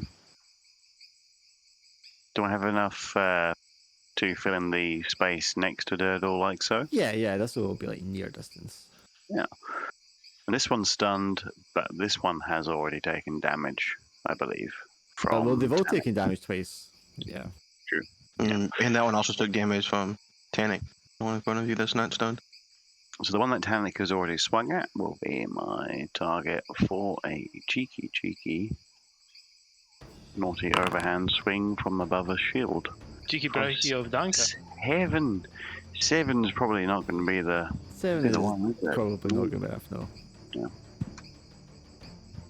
But he's standing there next to Durdle, hopefully squaring up against these other 3 ones that haven't taken their turn yet. This stunned one is remaining stunned because it's hypnotized. But he does get to move a random direction. See if he breaks eyesight or whatever.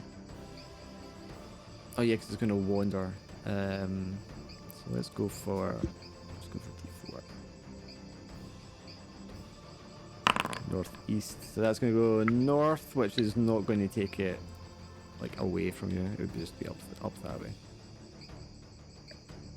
It would have to go outside this circular area, I would think, to lose sight. So Godfrey is going back to you. Is hypnotize a sustain? It's a focus. I have to Yeah, focus. I yeah, don't know how that's that what I mean, works. yeah. You So I need roll to for roll it. You roll for it again to make sure it keeps going. Okay. Is Okay. that my whole action though, or can I do something else after that?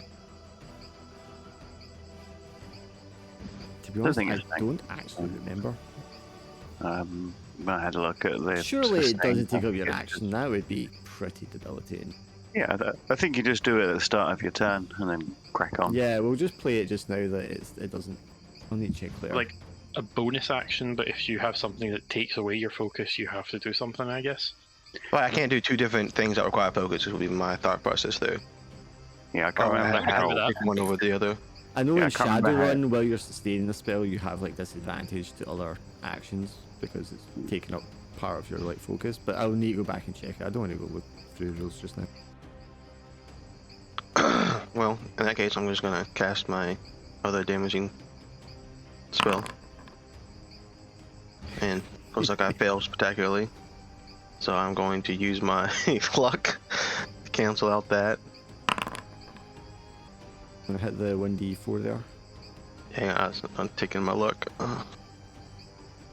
I actually Okay. changed the text now so you can do it in the chat window. No, you can Well, just I didn't click do that on. right. You just click on 1d4 on the description there. And the description of the spell. Yeah. Hey. Okay. Was this the one in front of Braz? This is the one that's closest to me. Oh, up I don't here. want that Okay, thing okay, running. okay. I don't want that thing running at me. So it doesn't know it's you. Yeah. Man, 3 critical fails. That's Yeah. Yeah. what a thing. One of those days. What are those odds? Waiting for my turn. Apparently 3 in 1200. Gotta love that regenning luck. Titanic. What's your next move? Out of curiosity, Godfrey, was that your first roll of the game? Yes. Right, give me a second. I'll do the math. No, it was my first roll was my hypnotize, and then I rolled hypnotize again. So that's my third roll technically. The maths won't work. I mean, it's a Like, 5% chance each time, but yeah. I think if I move up just one and then Anywhere touching or in range of these dinosaurs is near range. So you can move. You know what I mean? the cattle prods are naturally just like sort of above me, so if someone had to go around, they have to go around and they'll hit the cattle prod. So Right, I'm. You know where caltrops are. I'm going to assume that you're not going to tread over them accidentally. That's fine. yeah, so I'm going to move over there. So that means that will, if it tries to attack an attack, It can't go around you to get Godfrey. Yeah. I know. So if I I know. try- I know the intention was with them. yeah. So if that one comes near me, it'll get trapped in them. So it's one of the bigger ones, and that's the one you want to attack. Yes. Yeah, it'll attack the bigger one. Yeah. Not this time. No. It'd be a good hit as well. Gotta love the swingy D20s. Right. I feel that the focus should be the wounded one. The two So the north one- of you are clearly the larger out of all of them. Yeah. But I feel like eliminating more foes is better. Mm-hmm. So I'm going to attack the one to the right of Braz because that's Yep. been hit by Braz. Well, almost hit by Braz. Definitely hit by Tanic earlier. Yeah, hit by Tanic. It suffered two flame. That's the one I'm going to hit. I say hit, but We'll try. Because they have reduced AC, that will hit. and also And it will kill it. I'm going to restore D6 hit points. Yay! Do it. Eat the life. He just smacks it down. For some reason, some wounds have just stitched themselves back up on his arm. No wonder people think he's a demon. So there's no obvious scary, like, drawing blood out of the wound. It's just miraculous. Oh, I feel better. I think it's more like if you had, say, like spirit sight, you might see something, but I don't imagine it's like a physical, like blood pulled out of Yeah. it. I feel it's more like stealing life essence. He just keeps going like a dynamo bunny, as far as anyone else is concerned. they're almost at the point where rules-wise, you would roll to see if they flee anyway. And normally animals set on fire and all that, they would just flee, but as I said, these are quite intelligent, and I am thinking that you attack sort of like the young first, so they're in a defensive, aggressive posture because of that, And then, which is why they're still attacking to this point. So this one's going to attack Braz. And not succeed, because that would have been 6 damage if it had. Can you imagine being set on fire and then these monsters to you run out and then they kill your children first? Like, Yeah. I am Legend. That's pretty much what happens, man. yeah, like We are a like, horror movie. yeah, like we're fucking monsters out here. Giant alien dwarf and Innocent forest creatures. There's 2 human children in the kitchen against the raptors. They're the horror movie. In this instance, my god. The larger one takes another 6 damage out of you, Turtle. 6, cool. And then the second of the larger ones, also attacking you, it's going to take another 6 damage out of you. Woo! I rolled maximum damage for like 1, 2, 3, 4, 5, or 6 of these. That's crazy. Thankfully, I had enough hit points. Yeah, it's a good thing you're the tanky one. And you're also standing next to the healer. Hopefully that pays out right now. Exactly. I'm thinking about shouting out to Tannic, you know, like cover me and Durdle. I'm gonna heal him, and I'll reach out and you know, with like the hand. One sec. I actually might need to retroactively do that because of the burning damage. Okay, Durdle, you can get 6 HP back because that one would have died first. Yay, I stole his hit points. standing next to us, he burns and look at him. Like in its flail, it tried to hit me, and I just went no. Well, Durdle's looking a bit better right now. I mean, if Durdle's looking as good as I am,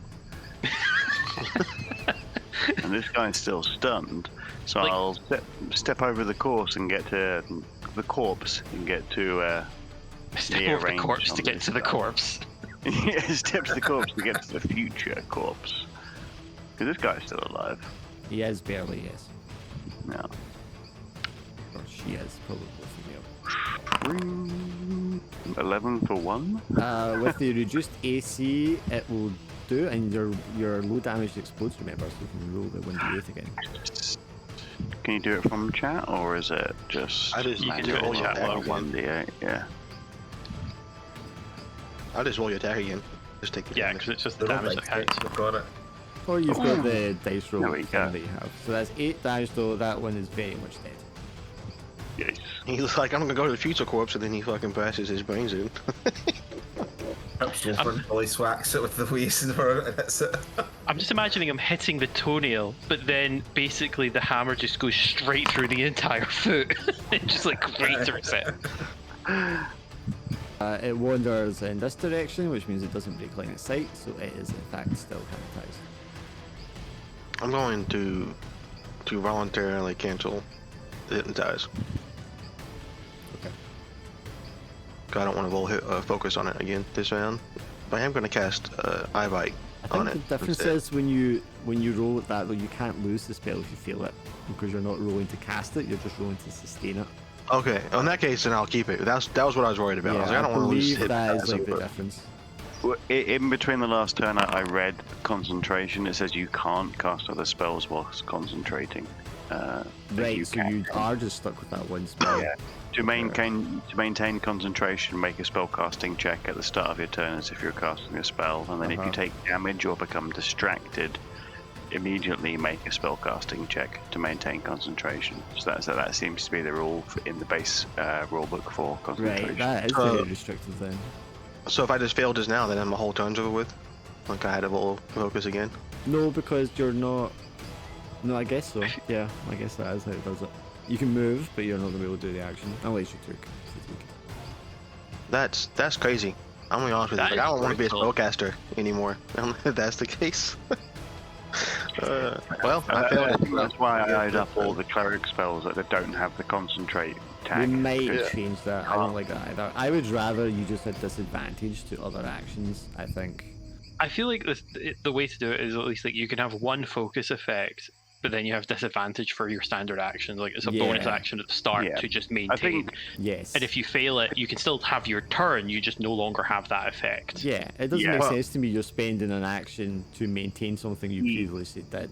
I understand for Well, like super powerful my- spells where you're like freezing an entire party, that might work, but you're doing like one little guy at a time. That doesn't seem proportional at all. Yeah, because like to the spellcasting checks are already kind of 50-50 anyway. It's like a DC 11 to pass a spellcasting check, so they're already brutal. So to maintain concentration, rolling that at the start of every turn is kind of brutal. I Then get that locking you hypnotize out is of- yeah. I mean, I get hypnotize or spells. sleeper. That is like super powerful, but it's one guy at a time. Yeah, Do you know what I mean? And it's only low level guys I as think well. the first paragraph where it says you can't cast other spells whilst concentrating is a bit hardcore. I think maybe if you had like the spell, if you try to cast a spell whilst concentrating, you have disadvantage on the spell that's what I casting would check. think.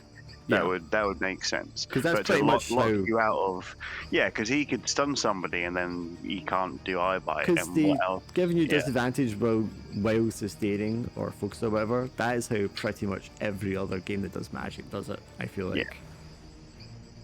Completely disallowing you from doing more magic, like you said, that's very limiting. I get that some of the Especially if spells he are has very to- strong, but I get that that's very limiting. Like if he rolls a spellcasting check at the start of his turn, succeeds, it's almost like then a penalty, because like I've succeeded one spellcasting check, now I can't do anything else. Type of I mean, it's literally just saying you. Well, it's there's also no- locking me into this one. I'm now stuck. There's one guy stunned. That's all I can do It's my like- whole turn. Every turn, Yeah. I can only do one thing now. It itself is negating the whole point in having a focus spell, because you're just literally casting the spell every turn anyway. Do you know what I mean? It doesn't make any concentrate on one sense. spell and hide. Yeah. There's no such thing as focus. You're literally casting the spell every turn, because there's no difference. So yeah, I don't think we'll be playing it like that. I think just disadvantage if you're already like sustaining a spell. I also otherwise, it's not breaking fun to play. concentration for the GM's side is just he has to deal damage to you to force you to roll again, or there's Yeah, if that something distracts happens to you, like an then you'll have to earthquake, for example. Yeah. Anyway, that one you rolled in it failed damage, so you're going to lose it, but you still can do another action then, I think. I thought you said I didn't lose it if I rolled concentration. That's the whole reason I No, rolled it. sorry, Otherwise, I was mean just gonna cancel you failed to keep it going is what I meant to say. Well, okay, so if I don't lose the spell, You that was don't the whole lose it, reason I was no, just because gonna it's stop. not a spell cast, you're just sustaining it. Okay. Yeah. Then I'm just gonna cast Eye Bite in that case. Disadvantage, or because it broke, do I still Well, have no, it disadvantage? broke, so you're not sustaining anything anymore, so you can go ahead and fail. Alright. But he can That's take not- exhaustion to not lose access to that, can't he? Yes. That's not a critical failure. I thought critical failure is the one that he loses it. Just a failure. No, critical No, failure is if you mishap. fail the spell, I lose it to I rest. So you can either take 1 fatigue to just keep the spell and it still fails, or if you want to take 3 points. three fatigue, you can actually Yeah. get a success. I'm gonna take 3 fatigue. Oh, is it That's it's it. spellburn fatigue now, not spellburn one stat? So Spellburn is just a fatigue thing because it's going to work Okay. the same way, so just roll all into like one mechanic. I would Still say, minor. Jack, there is only like 2 of them left, and that one's really about to die. So I don't know if you want to actually bother taking I'm one fatigue. just gonna take 1 fatigue to keep my spell. Yeah, That's all I'm yeah, gonna do. I think that's. Cause the you sensible one. we get back to 2d3, so I'm gonna get back both of those when if I Yeah. rest fully. Yeah. So It's the lion's turn. So the one down by the crow here is no longer hypnotized. It is next to death. The other one has a lot more life in it, but it's I would like say the largest one out of all of them. I'd personally prioritize the baby over the big one. My thinking is, I'm concerned just about get that big Godfrey. one to It get might- angry as possible. no, it's gonna die from burning damage on turn start, which happens after Turtle's turn. I love Fair. that you're Gonna go, concerned and then the about bird Braz, even though you're the one taking all of the damage. he is the healer. He can fix my HP. He has the same amount of HP true. as me right now. Yeah. So kill the biggest one. The fire will kill off the other one, hopefully. Right, I'll attack the biggest one, okay? Hopefully the fire will kill both of them at that He's point. missed like almost every attack he's made anyway, so Yeah, it not might the not first matter. one. After a reroll. It's been a bad day for Oh, Wolves. now, that was a now good one. you roll big. Ooh. Yeah. Dirty 20. There we are. 8 damage too. He did max damage just about. Definitely killing the big one. Goes to a slice of its head going, what? It's because it's swinging around the wrong way. It's like the sklave goes right over Durdle's head and slices over the... There, Doddle. Now you can kill the baby. Yeah. Okay, get the baby. Kill the baby. Okay, the baby. Like, Don't worry, dwarf- guys, I got it. It's like Fucking, I really got it. this little chicken. Okay, so you did one, and then you're doing additional. No matter what you rolled there, that's going to be the 2 damage, which is all you need to kill it. And of course, Would you heal off that? Cool. Yeah. Oh, that's why you wanted to stomp on the weakling. I want to get my points back. Lifesteal. He gets it no matter who he hits. So like, you think you'd want to keep some of them alive so you can keep farming HP off of them, but no, he wants to kill To be, them. to be fair, it says hit an enemy, so I can't just sort of friendly punch Brack and just like steal his Yeah. hit points. They probably had it hit a target, and then like doing playtesting, there were like people just hitting each other. Everyone gets 1 XP because you had never fought the velociraptors before. Woo! I'm at 7 out of Right. 20. 14 out of 20 here. Oof, almost there. Ooh, 10. big I'm at boy. 10. 16 out of 20. I just need one good encounter. So quick, Tannic, kill me.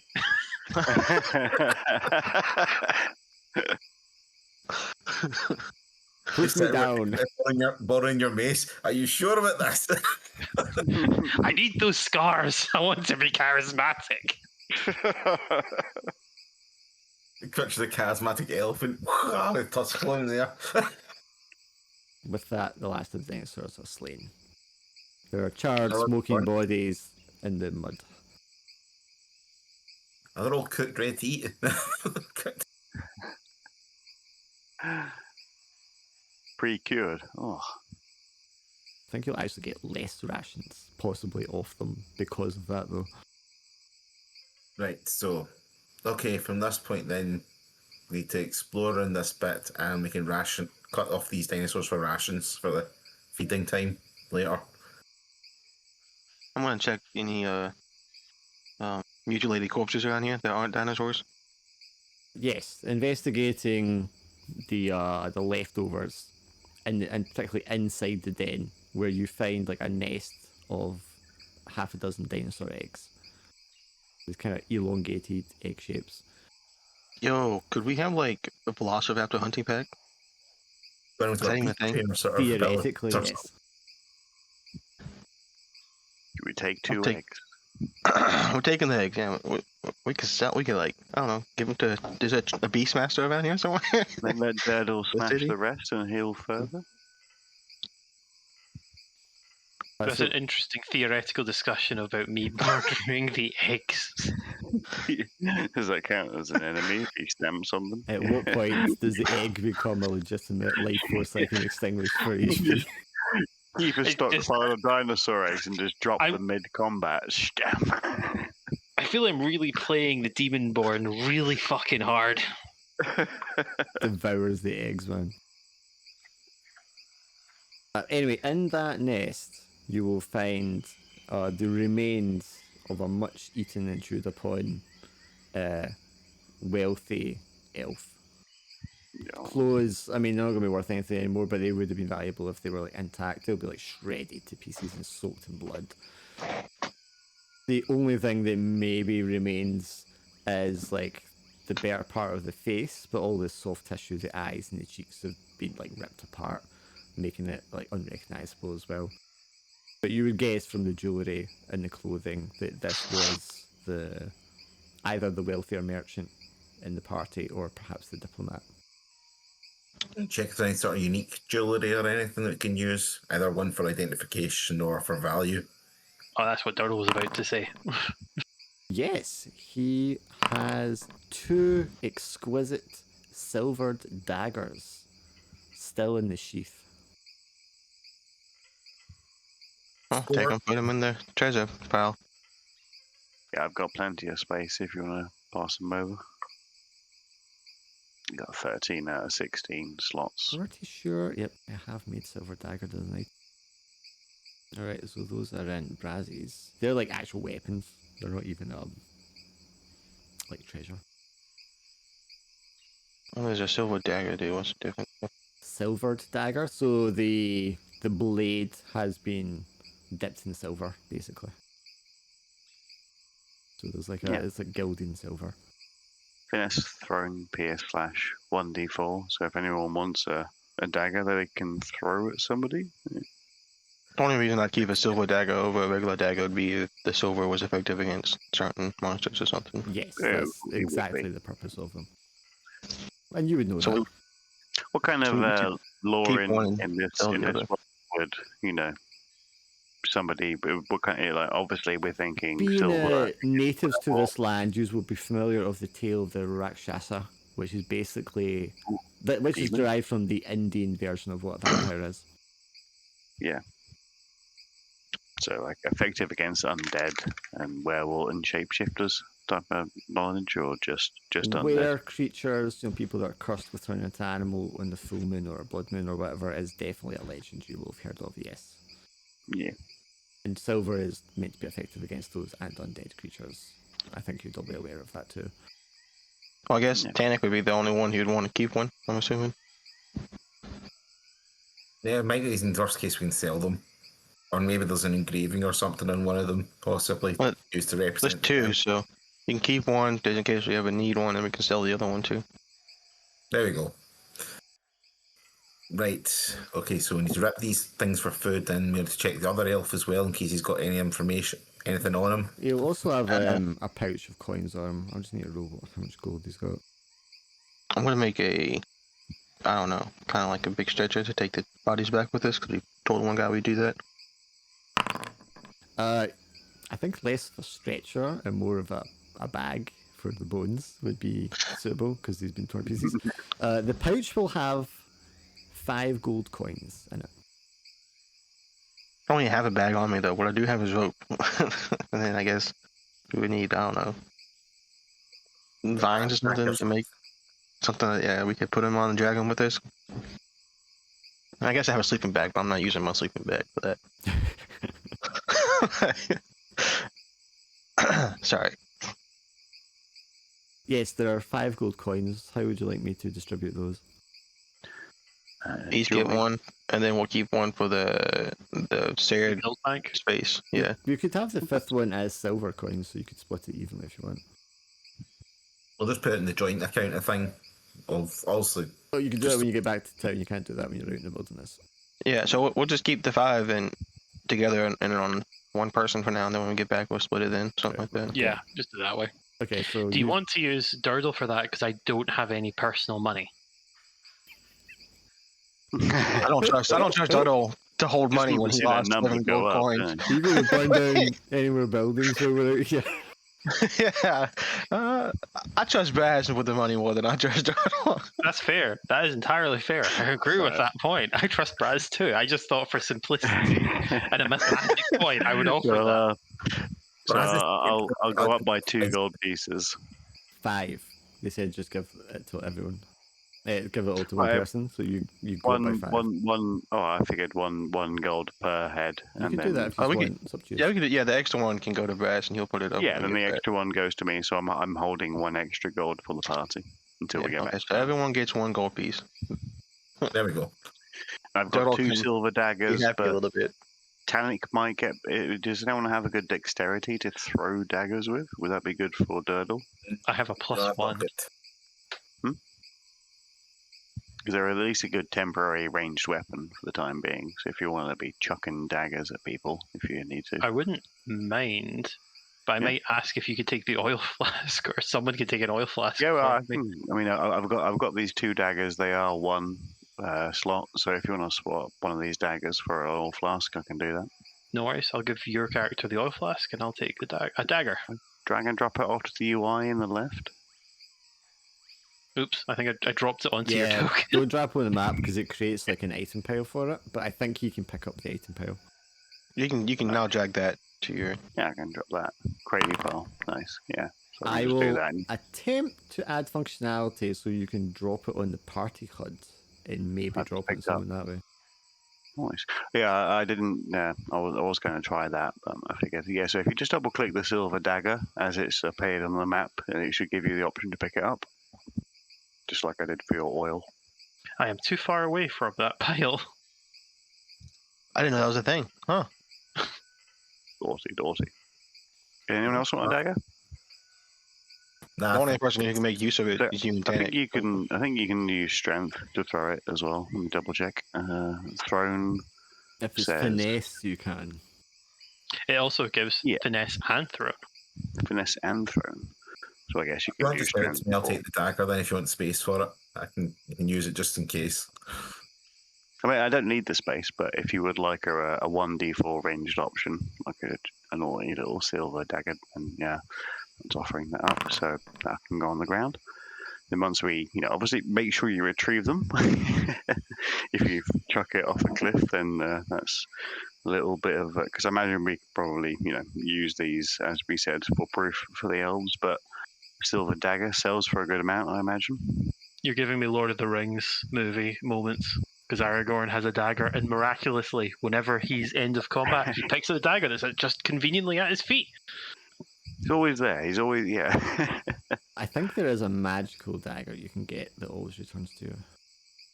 Oh, everyone wants a good old returning dagger. The daggerang. Yes, daggerang. Cool. You'll need to double click that to pick it up, Titanic. Yeah, you need to get close first. I think UI tells you. I'm just going to quickly grab a drink. It won't be long. Yeah, selling silver dagger is normally 1 gold coin to purchase. So, however much you'll get back on that from selling, it depends where you are, obviously. But that's what It's it's 7 silver. You get 7 silver. At least that's way out of From the Janice, 1 yeah. gold. Yeah. I think there's much more use out of using it than selling it right now. Till we get a better silver option. Right. Okay, so need to harvest these raptors and we check the other elf's body as well on what's hanging up. If you want to roll 2d4 Titanic, that's how many rations you can salvage from these. Is either one of these a diplomat by chance? Is there enough left of them for me to be able to tell? Got 3. You would need to ask Sev, because he would be the one who could identify him.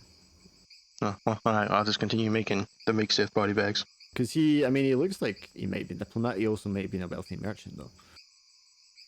So 3 rations, what are you going to get, Titanic? Which is 1 full stack. Do you need me to give you any more, or have you got enough there you can just bump up what you've got? I've got 1, because I had the extra rations from last time in my stash, so I've just upped it there and dragged it back. Oh, do you want more for your stash then? No, I've got plenty because I've got 3 lots available still in my other rations as well. But I'm saying if you had some in your stash, I need to give you something so you still have something in your stash, because it will still be there for later. No, I used the stash thing to like store stuff when it was empty. Oh, okay, That's what okay, okay. Yeah, I get you. rather than deleting it because I knew I might get more rations. Yeah, it's easier, yeah. Back. Alright, so the enemy elf one, we've got to search now to find out what we've got, what he has, in case he has anything about where they might have taken the caravan and stuff. Unless you've got some sort of resurrection spell to borrow him alive for 2 minutes to speak to us. Oh, one of them was an enemy elf, wasn't it? Okay. The one you previously found on your way here, yes. Because he would... We need to pick that body up too on the way back. Okay. Be yeah, right back. Certainly retrieve it. That one you could probably drag. It's kind of together enough you could kind of drag. Although it will be kind of disgusting because it's covered in maggots and ants and all sorts. Probably check it and see if it's got anything on it that might be useful information, maybe. Who knows? That one's not holding any weapons. The clothing, the armor's been destroyed. He's not wearing anything of value or interest, really. So Were we able? where their base was or something, maybe secretly. Yes, conveniently Were we has able- a note that tells you exactly where the base is with a big X on the map. Oh, Exactly. really? That's really helpful. Thank you, Doug. What were you saying, Drac? Were we able to achieve our caltraps since they didn't get stepped on, or did we lose them? Since your very cheap caltraps seem to be so precious to you all, of course you can retrieve them. Hey. Dodo lost 7 gold in one night. Okay. There's a player in the other game, and I'm pretty sure she has like 20 caltrops in her stash. I don't understand. God. I don't know what's going on in D&D games that are making people have this mentality, but yeah. In fact, they're on at night when we sleep, so it causes more pain to any enemies. I mean, I blame D&D for why I was carrying 10 stacks of ball bearings around, thinking that there would be just 10 balls on the floor. I suppose I might have said to you beforehand, I'm not a puzzles guy. You will not find like puzzles in any of my games. You don't need a 10-foot pole to be tapping the tiles. To ahead me, of a us puzzle every is step like, of the way. there's a fortress, the guards are here, blah, blah, blah. And the puzzle is figuring out how to get in. Do you know what I mean? That's a realistic puzzle to me, not fucking, here's a crossword to fill out. I'll see you guys in 20 minutes. Listen, you're making fun of my caltraps, but I have 5 hit points. Okay, I need as much help as I can get. Dodo got hit for 6 HP twice. That would have killed me 2 times. Every time he's getting hit, you're sitting there sweating, just like, oh my god. That was I saw him get hit, and that would have killed me twice over. that meme So, you where know- the guys, sweating over pressing the button, but it's just the first panel where you're just sweating. So I need all these caltraps, and if I had other ways to defend myself, I would have those too. I haven't figured anything out yet. You're like an armored truck, that's what you need. I picture 3 of us pure running into battle going, rah, rah, rah, and you're sitting like, oh my god, I'm going to die. Standing in the back, just sprinkling caltrops all around them, man. You guys are running the battle. I have a minefield of caltraps around me, and I'm behind a tree, like poking my head out. Like, let's focus that guy next. Like, no, thank you. Okay, so after you've looted the corpse, and then you just want to spend some time like crafting something to transport the body, and then like some big leaves stitched together or something like that. I'll have rope, and then I figured we get like I don't know, some vines or something, make like a little makeshift stretcher or something you could drag on the ground that wouldn't let the bones fall through. Okay, I am going to do an encounter roll while you're spending time doing all that because you're in the middle of the jungle and still in the middle of like the hunting grounds. Yeah, that's fine. I hadn't been doing it this way before, but from what I read, it should be like a 1d6 roll. And if I roll a 1, that's an encounter. That's the way they wanted to do it originally. I rolled a 2, so you're fine. I promised my dead elf buddy that I'd bring the bodies back. So No, that's... Plus, it gives us the evidence as well that that elf party attacked the other elf party. There we go. We can say, look, we found evidence of the body. well, we had evidence back at the actual No, I ambush mean, site still. I feel that's something people skip over a lot when they're playing things that are set in like a medieval period or something like that. Like, it's very important to like retrieve what you found as evidence, do you know what I mean, to back up what you were saying. Because that's Like, all otherwise, people- it's just your word. exactly, that's all you had to Holds go up on back court. then. So Look, you, this guy's you know, got arrow holes in him. yeah. I mean, I guess some people. Meanwhile, would- you're holding the bow. if you had a reputation for being very trustworthy, you might have more trust that way. But then, you always want something to produce. So yeah, very important thing. It's exactly why I said we didn't need to abandon our job because, like, Yeah, you lose quite a lot of reputation, and that's knights. very important. Yeah, knights would have their insignia on them, so if they did, or like a dog tag type of thing. So if you You have actually your did signet ring, retrieve so you it, could mark, in wax or ink or whatever. because quite a lot of like the way of most people made money back in the medieval ages was kidnap a knight and Yes. ransom him back type of thing. Oh, a big part of war was capturing the enemy commander, so you could ransom them back, definitely. Back. Yeah, they're just spending a little time stitching together like a makeshift gurney or whatever, so they can drag the bodies back with you. You rolled, you don't get an encounter while that's happening, so you're fine. Yay. Right, so we need to head back to the road once we're all sorted then. Although I know you're itching for an encounter, so A chance to restore more of my hit points. I think that's a great idea. Yeah, because bandages don't restore hit points, do they? They But stabilize and Yeah. stabilize and Primarily for stabilizing, or if your wound is described as like excessive Yeah. bleeding, you need a bandage. and salve is an immediate one hit point, so Yes. you could immediately bring somebody up with a salve if you need to. Well, like we said, we said like healing will well, no, you need to stabilize and then you can heal. Doesn't sound right with a salve though, does it? Like a salve sounds like you need to massage that into a open wound type of thing. So Yeah, the fact that if you were trying to use salve in the middle of a battle, I'd probably say no, or that's like your whole action. Whereas if you have like a potion you can chug, you can just do that. well, I would imagine salve would be an action, but I still probably would maybe say, that's probably going to take a turn to take effect or something like that. it's one hit point. To somebody like Dartle, that's like really nothing. But somebody like me with only 5, that's a fifth of my health. So Yeah, if you're rolling death saving throws in the middle of the combat, we can just apply some salve to the worst wound, leave you alone for a turn. You'll heal 1 hit point or something. That's what I'm. yeah. But yeah, it's the problem with using hit points as your health. Like there's a level of abstraction there, so you kind of have to just kind of let it go. It's the issue with D&D. Like you could have 95 total hit points, but you're just as effective at 95 as you are at 1 hit point. Yeah. At the end of the day, and as soon as you move over to that 1 hit point, you're bouncing up and down like a yo-yo because Yeah. You use my herbalism actually for the day. I've not used it yet. You could do your herbalism while they were doing the other things, yes. It's unclear if you're supposed to state beforehand what you're attempting, but I mean, I'm fine with just you roll it.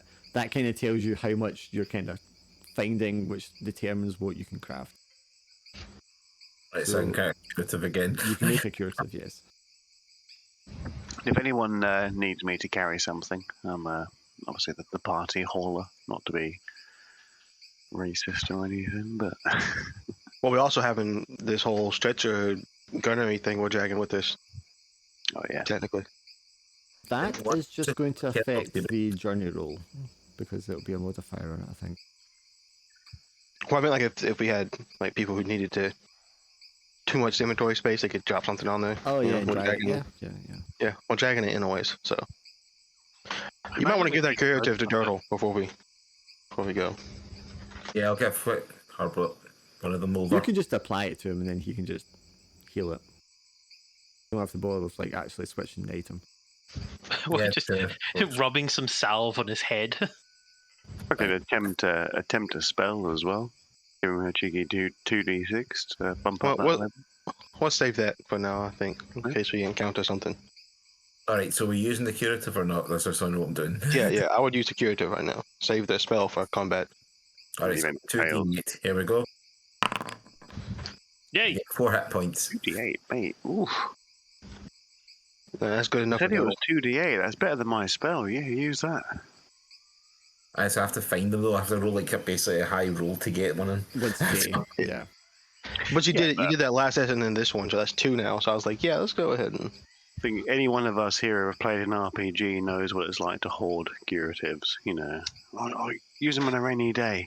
I never touch them. Yeah, I have like 26 cure rolls in your inventory, just like, I'll use them at some point. I think it was after I played Oblivion, maybe Quake 4. Yeah. It was around about that era. And I was kind of had the realization, I was like, whenever I get to like a boss or mini boss from now on, I'm just going to spam all my fucking healing. Because you're going to get so many afterwards anyway. Yeah. It completely changed how I played games.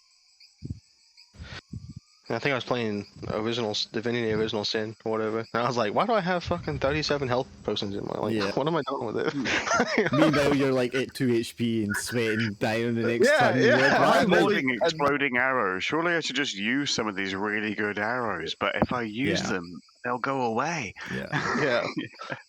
I'm pretty sure it was around about that era I kind of made the realization. I was like, I'm not going to hold things anymore. I'm just going to use them. Mm-hmm. Okay. For me, I don't like using items that don't have any encumbrance, but I have no problem using items that have an encumbrance. Yes. Right, okay, so it was a +2 for the journey roll before, so now it's going to be a +1 because you're dragging this extra stuff, so it's going to slow you down a little bit. who would like to make that roll? Who's kind of leading the way as you're going back to the road? There is Do it a from ranger that that does that roll with advantage, isn't there? So what rolls that I do for this then now?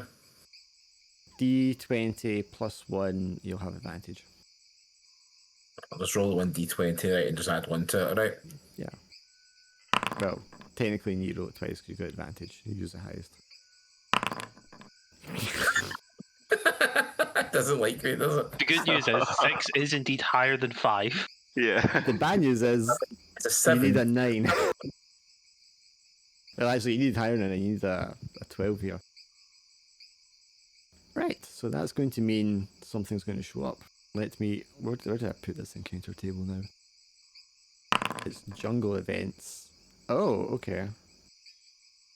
I don't think that's What's what that I'm going to roll. Never something you want to hear is the DM go, oh. Yeah. Toys to play with. No.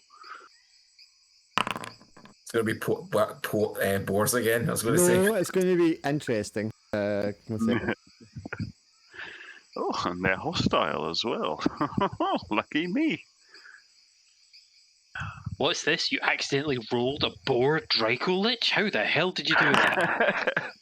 Oh, I definitely need to add a board Dracolich then. Right, combination of things here. Because remember there was quicksand existing before. God. Well, this time, Tank, you find yourself rather, you know, someone like you should know better, and you're kicking yourself, or you would be if your feet weren't stuck in the quicksand already, as you like find yourself sinking into this murky bog of loose mud. I got rid of my rope. Not a problem, you think. The others will catch up with me in a minute, and they will haul me out of here. But then the rats kind of like move in on the latest victim to fall into this quicksand. Obviously, their light bodies mean they can just move over the top of it unhindered. So we're going to put you here, and then we're going to draw out the 6 rats that are attacking you.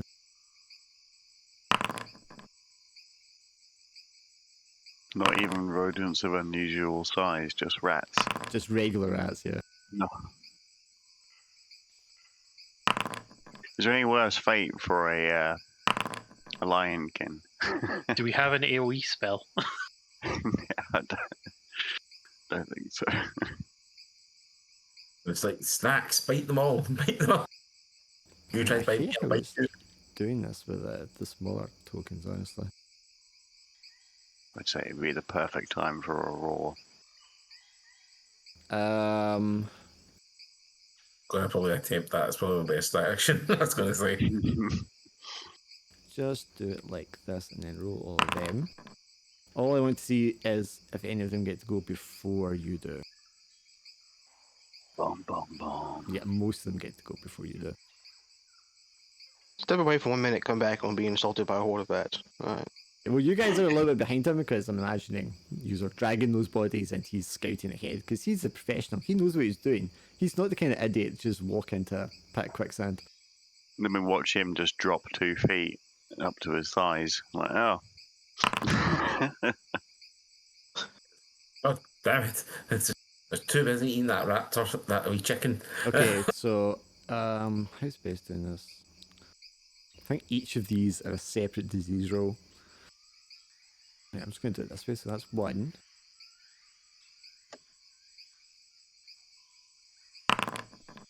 Still just 1. 2. So you're going to take... Oh wait, there's one more.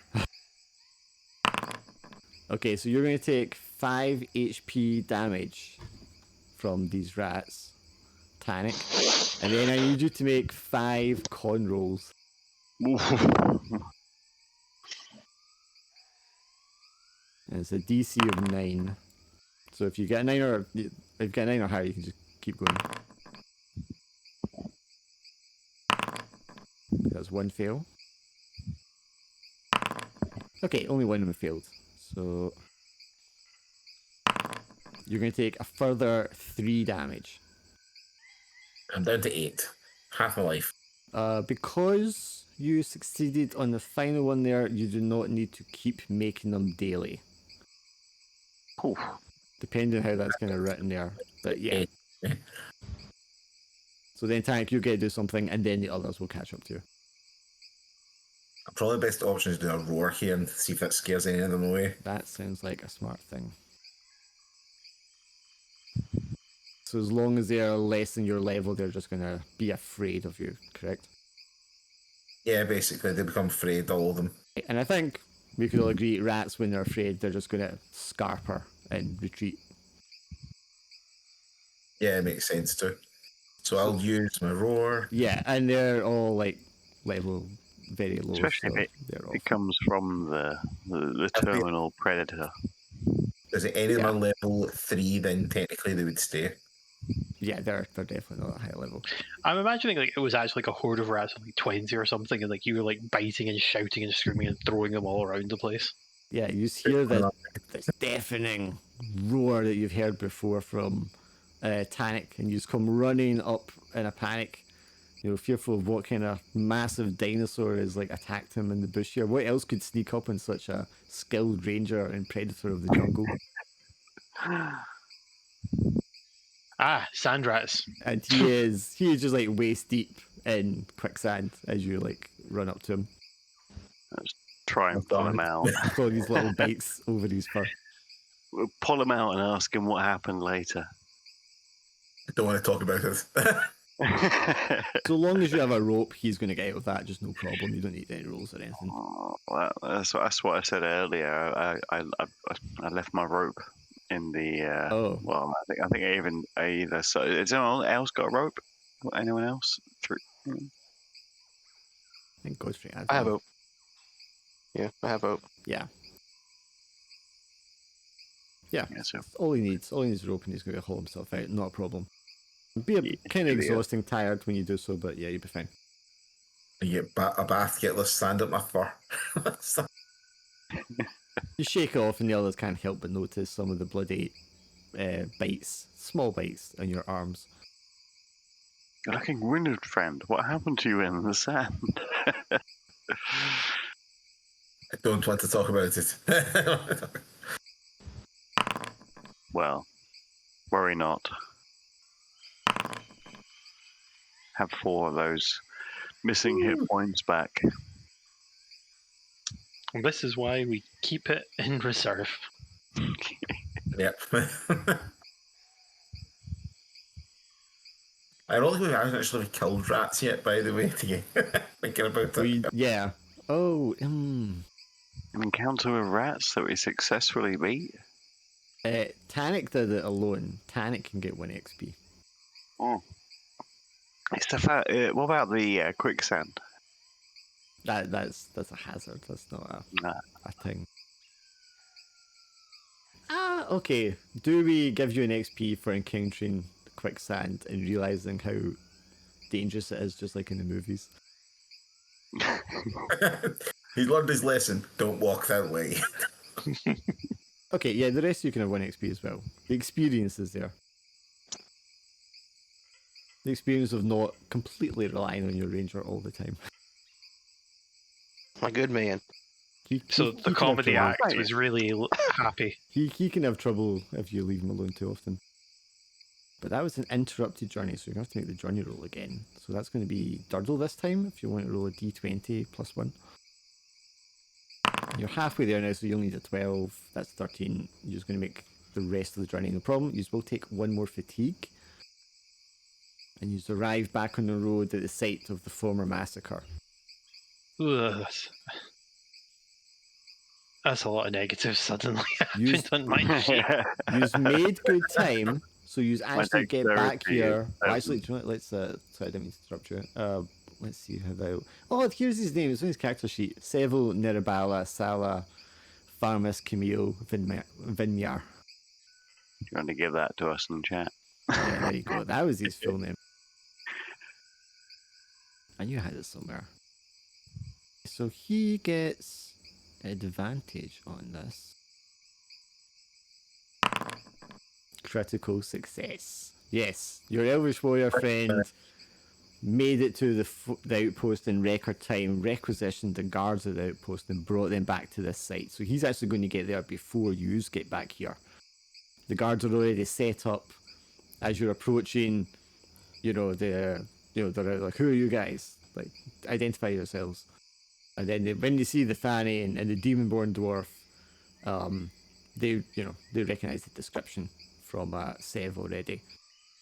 And they yell to him, and he comes rushing through, and he's now wearing like full armor because he's been re-equipped. It's a miracle he didn't die. I was worried, my Sev, you're friends. doing well. You were taking so long. I was worried that something had happened. Well, I guess something did happen. Like, we do have dead bodies with us. Yeah, we chased the dinosaurs down, and unfortunately, yeah, all we have are corpses to thank for it. But you weren't really expecting to find anyone alive being dragged off by those creatures, were you? Well, I shake my head no, but Brass was looking, so. You've again done us a great service, however, bringing back the bodies, and he like steps over, first looks over the fallen rail warrior with the orange and yellow, and sort of gives it a look of disdain, and then he crouches down next to the other remains, and just carefully kind of like looks them over. Did he have anything else on him that might identify him? There's some silver daggers. That's all we really found. Silver daggers. Oh, that is indeed the person you were looking for, the diplomat. Luvon or something like that. You put it in chat earlier. Oh, yeah, Levon. Well, that's wonderful news. The guy we're looking for is dead.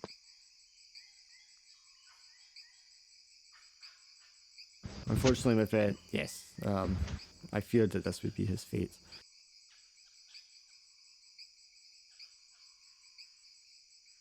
This is a great loss. This is a great loss to us all, in my tribe in particular. He was a great man and very much well respected. Which is kind of why we needed to talk to him. He speaks to the guards. They're a mixture of sort of. You can guess by looking at them, they're maybe like half elvish. A lot of them, even though they're wearing like their Varenth guard uniforms.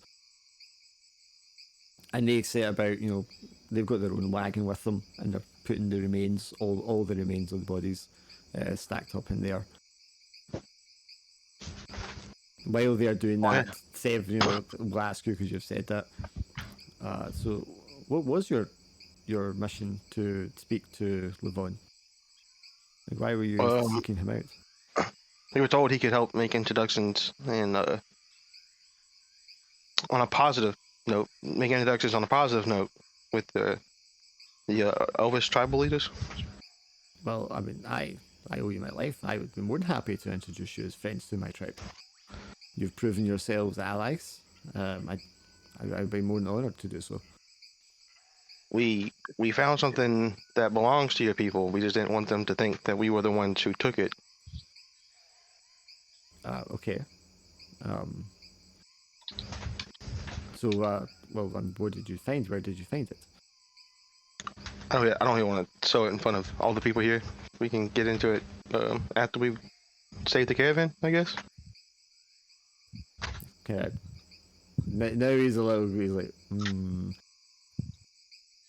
okay. I suppose it's a delicate situation, and there's a lot of people here. I see. I understand. Well, okay. We can discuss this later. We have other matters at hand. We're now armed and reinforced, and we can take the fight to those who would ambush us, as long as we can track them down. Yes, let's go ambush them instead. Hopefully the rain hasn't obscured too much of their tracks.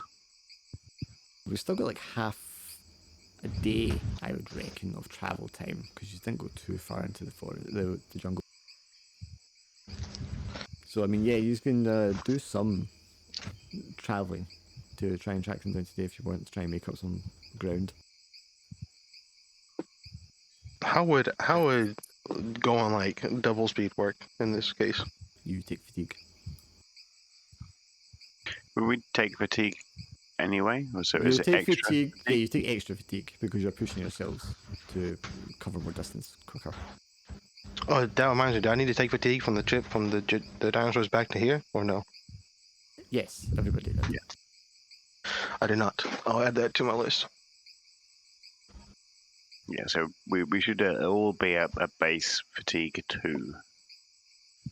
So if we were At to, minimum. yeah, so if we were to continue traveling today, we're going to take at least 1 more fatigue. If we try to push it for 2 more, that might be a bit too much, I think. You will recover 2d3 when you get to rest. We do. Assuming everything's okay. So at minimum two dice back. rolls, yeah, we're getting 2 back. So we could push for 2 more. Well, I'm already at 3, so it puts me at 5. But I'm okay with that. Yeah. He doesn't care about his physical stats whatsoever, so They don't help me at all. They don't help me. We pushed 1 more sense of journey and then stop. Because I can't stay on too late. I mean, if you yeah. Oh, I didn't even notice the real time. Yeah. So I mean, that's Yes, we can do this. So the guy, one of the guys with the wagon there, he's going to go back to the outpost with one of the other guards. But you will have 5 other guards with you. So you've got this elf guy and you've got 5 of rent guards as part of your party now. we have 9. Yeah. 10. Yeah, shall we push forward then? Try and cover as much distance as we can. Yes, we can do this one other sort of journey as you just like before you bed down. We can even do the night watch for it as well. Okay, so this was a +2 roll. Godfrey, you want to make a roll this time? D20 Heck plus no. 2. Oh, D20 plus 2? Okay. Do you have a way to roll this without having to type all this in? Yeah, you've got the dice roll in your abilities. Yeah. Abilities. You just click dice roll and you click what dice you want to roll. Oh, shit. So it's a 19. So definitely going to be able to make the journey. It's not a critical success, so you will all take 1 more fatigue, but there will not be an encounter. Yous will not catch up with anyone. Sorry, did you want to push yourself as well, so you're moving twice as fast? Well, now if I take 2 fatigue from that. Or you take 1 extra fatigue. Okay, then I'm okay with pushing myself. So everyone Alright. take 1 extra fatigue on top of that. Yeah, I'm happy with that. So you're going to make good time, double speed, down this road. You find one of the wagons of the caravan. It is overturned. There is smashed glass everywhere. If you want, you can salvage several bottles of fine elvish wine that did not get smashed. Everything else has been like taken. Okay, Absolutely. that sounds why. I think Braz, with his habit of stimulant abuse, is also a bit of an alcoholic as well. So that big old trunk of his starts sniffing the wine before we get to the crash site. If you want, you can recover 4 cases, like crates, of fine elvish wine. Yeah, so I'm actually in 14 over 11 for inventory right now. Same as well, because of the fatigue things, it's not Yeah. straight down a lot. I mean, I would allow Yeah. you to stash it here and come back and collect it later if you want. Oh, that sounds good. Well, I'm going to use rations probably for tonight, so I can clear a slot for mine. Plus, if we move the fatigue depending on our rest. Okay, well let's do the night watch stuff first then to see where we're at with all that. Well, you can rations get rid of fatigue? At the end of the day, I guess? So you have to eat the ration in order to be able to recover the fatigue. That's Okay, just okay. like that's in order to rest you need the bedroll and the rations, right? Yeah. Did we add rations from the raptors, or did we just leave the Tannic. ration? Tannic got 3. I got 3 rations from the raptor, so I've got 3 lots for that. Because I've only got 1 ration in my backpack essentially. So once we do this rest, I'll be foodless. Is what I was thinking. Same for me, actually. I only have one left. So without even asking you guys to describe how you make camp, you have an expert elf of the forest with you and 5 other guards. So you're going to get the easiest DC for taking watch because the camp is well secured. So me and Tanik have already rolled. Can we take it easy then for a change? all we need Rely on the is NPC? all we need is the person who's going to be on watch to make the wisdom check for you. Tanik does that with advantage as well, doesn't he? Yeah, that's why I normally do the wisdom. Do you Tanik for So, like perception? I know you've got it for tracking and for stealth. In navigation, bushcraft, it's because I can make stuff with bushcraft, that's why. Yeah, you're not going to get advantage for taking watch. well, Tanik needs to rest, and I have the same wisdom bonus for perception that Tanik does, so I can cover rest. Even if you're the one taking watch, you will still get your rest, assuming things go well. All right, yeah. I've got a 14 in wisdom, that's why I usually do the rolls for it. Yeah. Mine's 15, so we're both at a +2, so... Well, you have a go this time then for it. So wisdom check, you just need a 9+.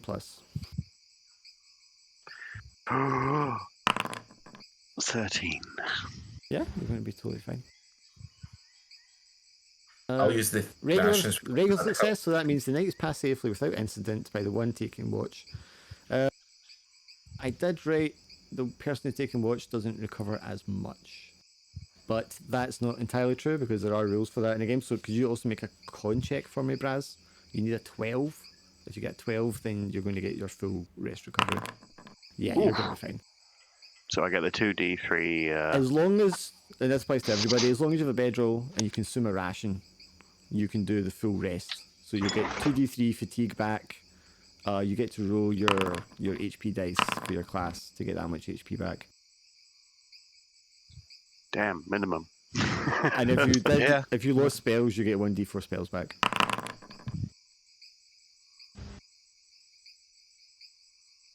My fatigue's all my fatigue's gone. Right, Tanik. Showing off. Biggest rest I ever got after all that bites.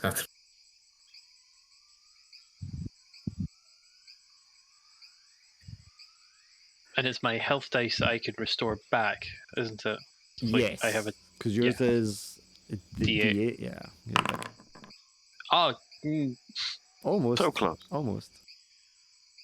Tank, you want Just to got roll your 103 classes HP dice as well.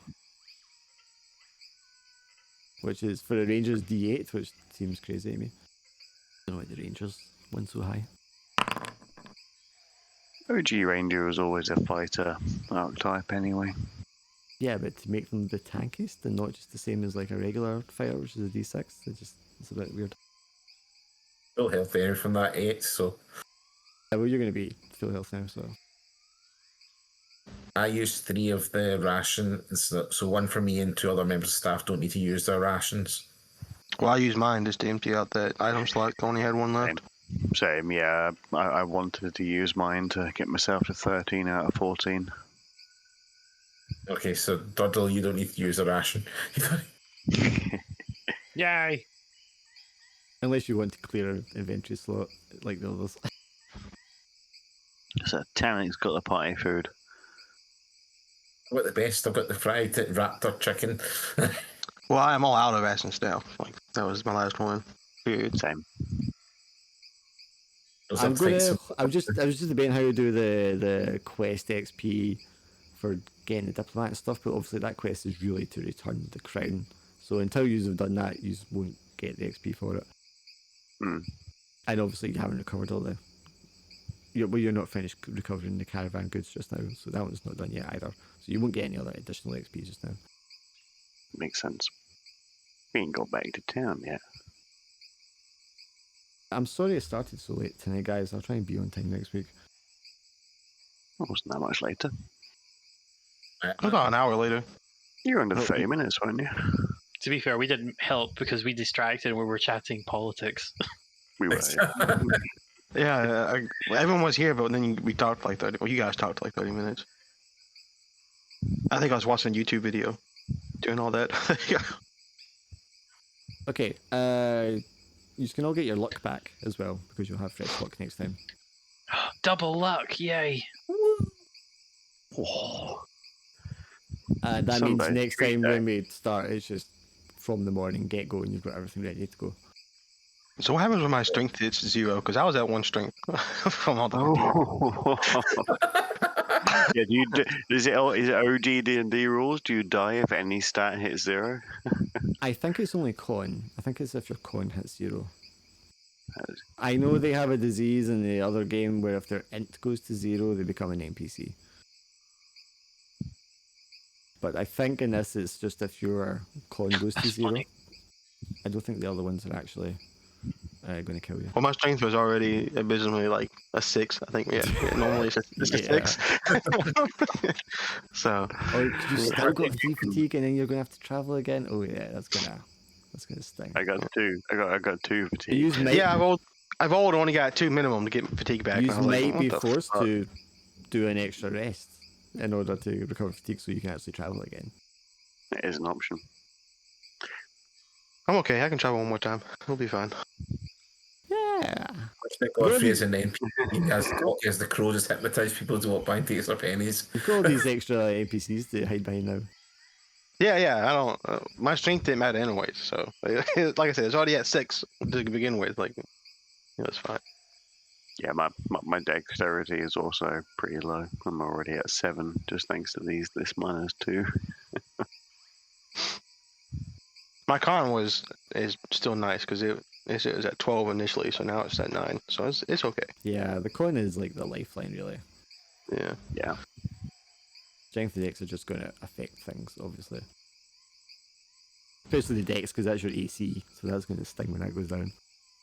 And you. Yeah. That is.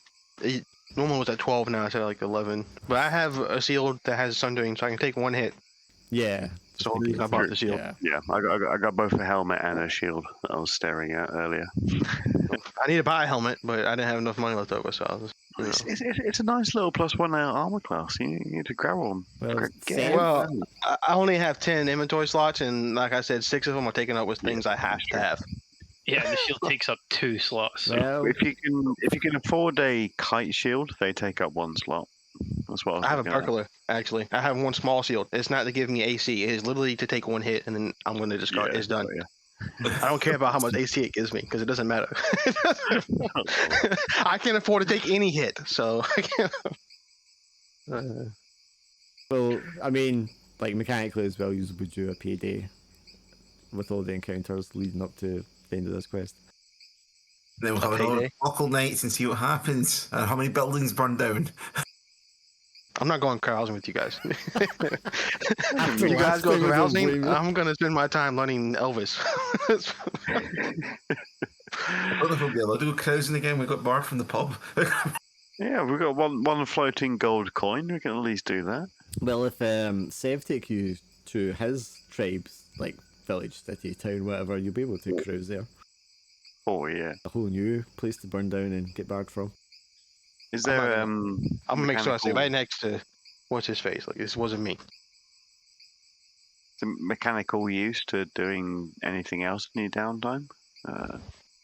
Learning stuff, like I said, I was gonna try to learn Yeah, Elvis because you roll for it, and if you fail, the yeah. next If time you've it gets got easier if and you've got easier. someone to teach you something, you can learn like skills, mastering a weapon, things like that.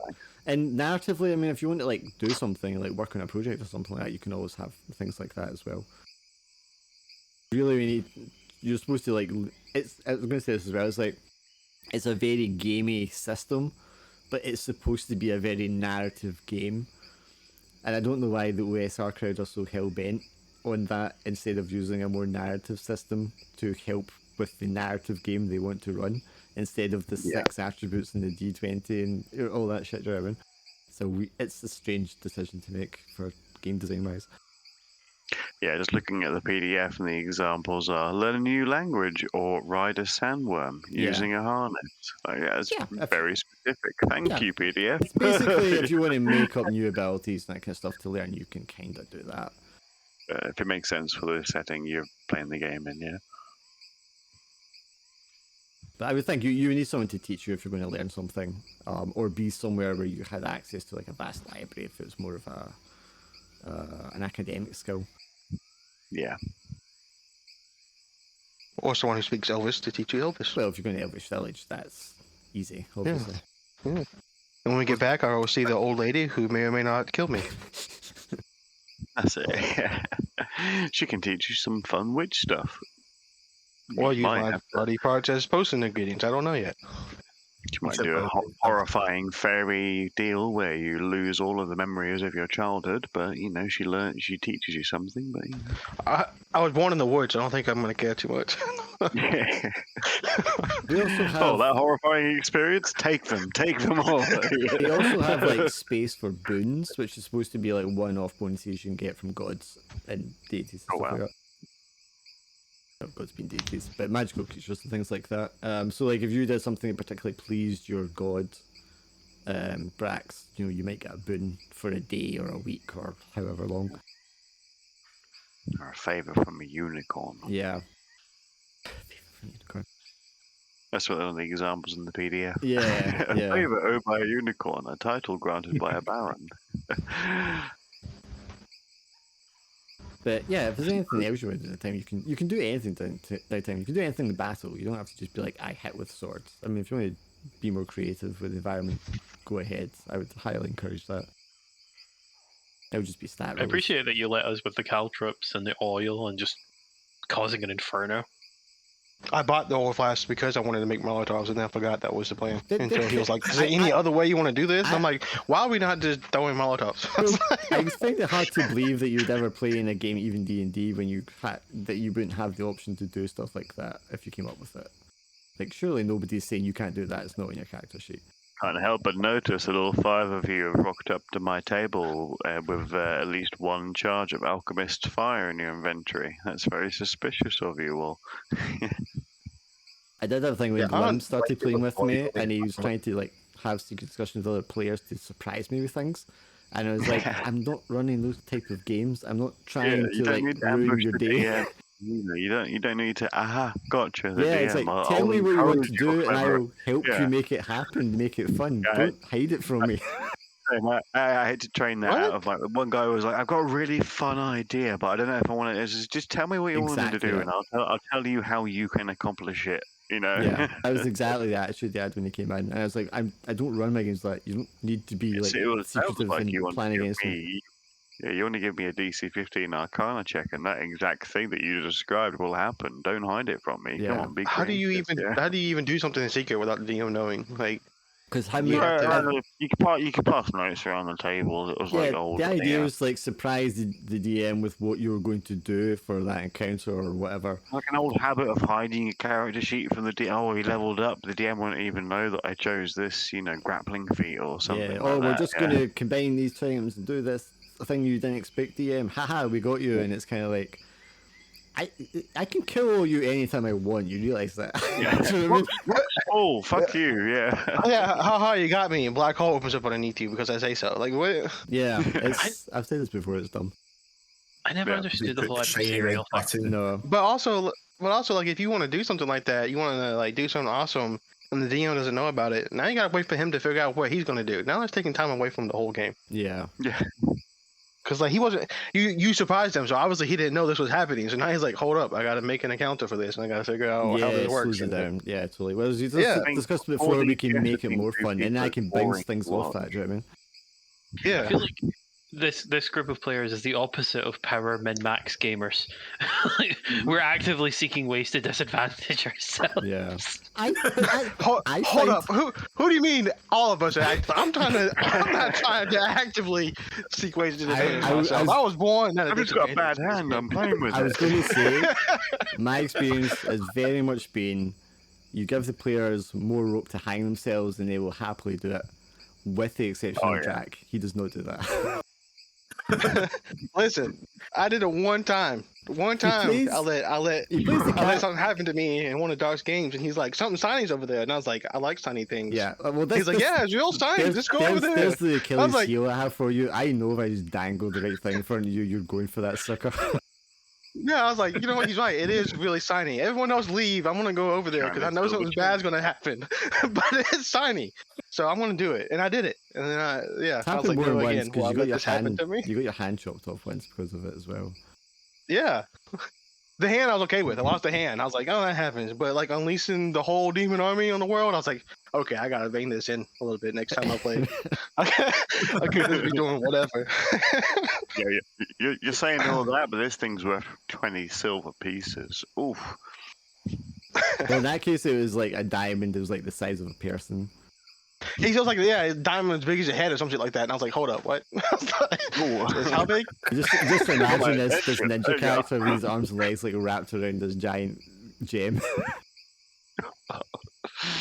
He's like, yeah, it's in the middle of a suspension platform where there's no cover or anything. I was like, I can get to that. The most obvious trap ever, Like, basically. It's obviously a trap. I knew it was a trap. I was like, Yeah. I can get to it.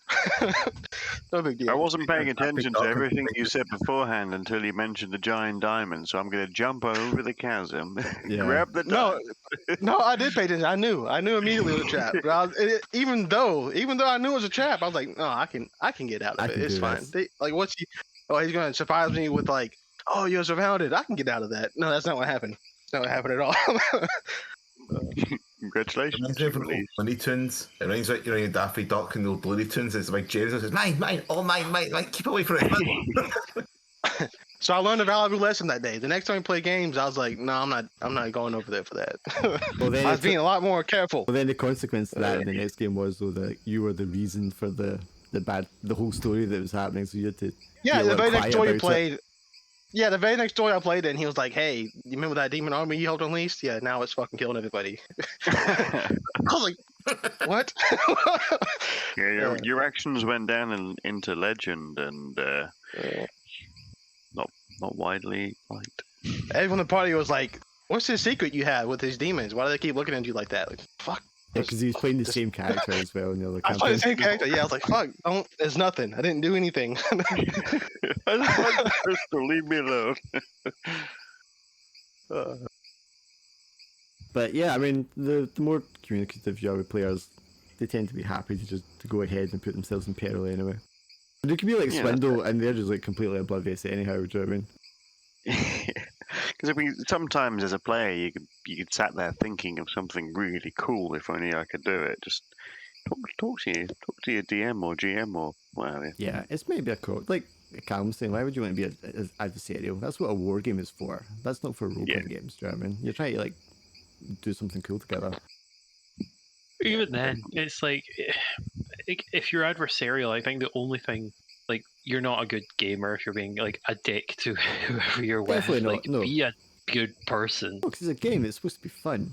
Do you know what I mean? It's not. Unless it's a tournament, then you just need to be fair in a challenge, Yeah. right? You don't be a dick to your opponent. No, obviously not. But I mean, I was totally a dick. A war game by design is adversarial because it's you against them. Do you know what I mean? I mean, the story we play when we're playing it together is role play-ish, but I mean, it's by design it's adversarial. Whereas this, like, it shouldn't be adversarial at all. Yeah, you're setting up a scenario and then just seeing how we interpret the I scenario. am the We also signed computer up for a for the highly game user fantasy playing. game as well. So yeah. Oh, that's how I had to see it anyway. Yeah, but it was like with Glim. He's the only person I think I had to do this. I had to kind of deprogram him a little bit because he'd obviously just been way too used to those kind of games. But I need to jump. I'll catch you later on next, guys. Yep. See you next week, man. See ya. For the rest of you, I do like. was there anything you did want to like see in the game that hasn't been in it so far, or anything that isn't working? I think we talk about this while we're playing it most of the time anyway. Well, I kind of like the new harshness of fatigue, exhaustion, pushing yourself, as it were. If it is going to be this hard, I think with it being applied to every time we travel, maybe Cover more. yeah, maybe buffing the options to push ourselves might be worth considering, because having that multiplicative minus to strength, dex, and con is a bit more punishing than reducing the inventory size down. Yes. So if we want to use the push options outside of like a spell casting, oh god, I do not want to lose my spell. I will take exhaustion type of thing. It might be worth thinking of buffing up some of the other options. So because at this point with the negative to fatigue, it kind of like my suggestion would be, if it seems too punishing, is just you don't take fatigue for a successful journey. You would only take it for an unsuccessful one. Good. Yeah, I would. Yeah, I'd agree with that. I think I also mentioned getting one guaranteed fatigue per travel was like, I was like, oh. Yeah, it depends, because the other part is, in the same way that they kind of want to use rations in this, it's like they want you to kind of micromanage and your journeys to be like a choice. So it's like, we can't push on, we need to rest. You know what I mean? We can't march again today. We need to spend another day resting before we can push on through this area, because we're just too exhausted and not enough food and all that kind of stuff. I'd also agree for the people that, like, for instance, I'm wearing gambeson and leather and a helmet and a shield, then getting exhaustion for traveling in this hot weather would make sense for my character. Could even do it because it's just a con check. So you do the journey and then you do a con check to see if you take the fatigue. That would work, yeah. And it just filters it a little bit. Because the role for a successful journey is tied into narrative stuff, isn't it? So it would make sense to unspool that from being a fatigue earner, as it were. Yeah, you could just make it like, if you do a journey and then you do a con check. And characters like me who are wearing multiple layers of armor, we could do that con check with disadvantage or something. Well, I wouldn't give it disadvantage, that's too much. I would just make it higher. Like, if it's normally a 9, then yours is a 12 to pass. Do you know what I mean? For the DC, that's what you do. Whereas a monk that's just wearing robes with no armor. Yeah. Or Durdle, who's the dwarf, he would get his advantage because it's the con check then. Or somebody who might be actually, I want to be a local. I want to be used to the environment. Yeah. So actually, I'm going to write that in that way just now, because I like that better. Because it means he gets his advantage to the con check as well, which fits in with what his ability was saying. A good traveler, like a wilderness survivalist type of thing. It also makes sense in a fantasy setting, because usually you do see the dwarf wearing full plate mail as it's walking, and it's Not like, threatening. how? Yeah. I haven't really seen backgrounds come into play much either. Yeah, might be a little more on you guys when I'm user doing something or I'm asking for a role for something, to say, hey, I have this background that I think applies to what I'm doing in some way. Do you know what I mean? I do have notes specifically for what you would call fronts, which is like things that are happening in the world that do incorporate your background, so they will like crop up story-wise at some point. Nice. But also, because my background's a bowyer, if anyone wants to take up the archery, feel free. Yeah. Fine carpentry. Not being able to pick that. Very front and oriented group, aren't we? Sorry, I will rephrase that. Everyone's background except Brazzy's I have incorporated into a storyline somewhere. I actually like that everyone's a front line.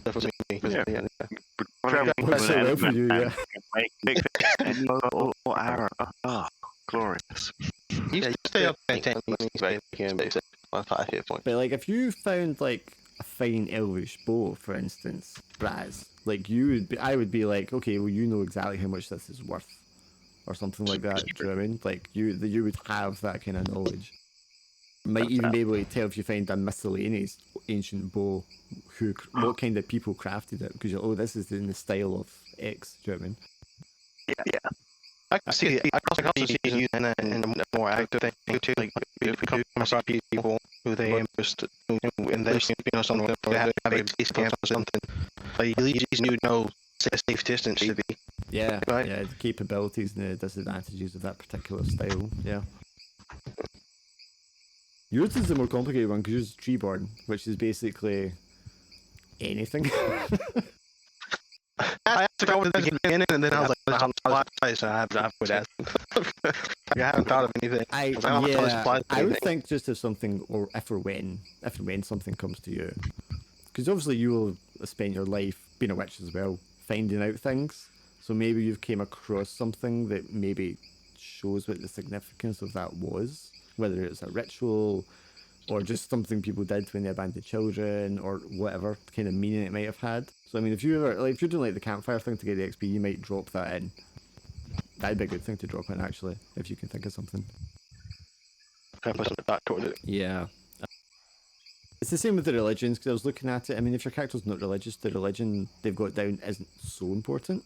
But like we said, when Durdle was saying about coming across the sort of cult religion you picked up from the other pit fighters, I thought that was quite an interesting way to kind of have it. Braz, you're obviously actually following a god, so it should be more prevalent for you.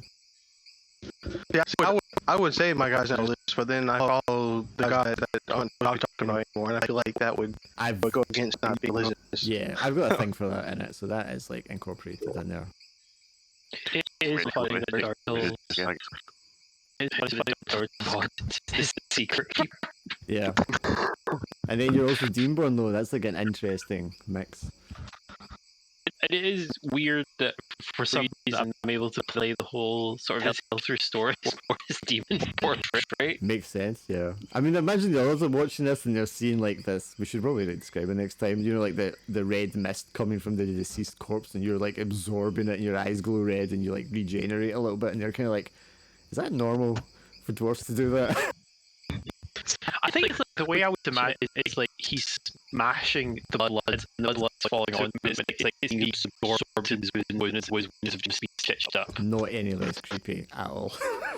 But it's hidden by the fact that he's covered in viscera. Yeah. So it's like the wounds are hidden by all of this like viscera and stuff. So when he washes off, it's just like, no, of course I wasn't wounded. Look, and he's able to show. It's always their blood. No, don't worry about it. The other little bit of it is... It may look horrific. That's for my blood. The other little bit of it is, and I don't want to ask people to like read text I've written or anything like that, but I did write some lore things. And the dwarves are from like the north, because you were obviously originally in the north game, and the dwarves are from like the north mountains, and you are in the south. So you're from a region that they're not familiar with. So they may be kind of like, this must just be what dwarves are like. You know what I mean? Yeah. What was the name of that army to the north again? Armada was the northern kingdom. But I do have, I did put a note that there are like a species of dwarfs in the south, but they're very different. They're like the fire dwarfs. And they're like molten kind of beings. They've got another name in fantasy, I can't remember what it is now. It's on the notes here somewhere though. Something like that. Yeah, no worries, man. I'm going to write down this spellcasting, sustain thing, and what was the other thing we said? Oh, the DC check for the thing. Yeah. So we're not automatically we're charged to do a constitution check against the travel check. Yeah, I think that's a better way to do it. I like that. Yeah. I'm always in favour of minimising dice rolls, but I think that makes sense.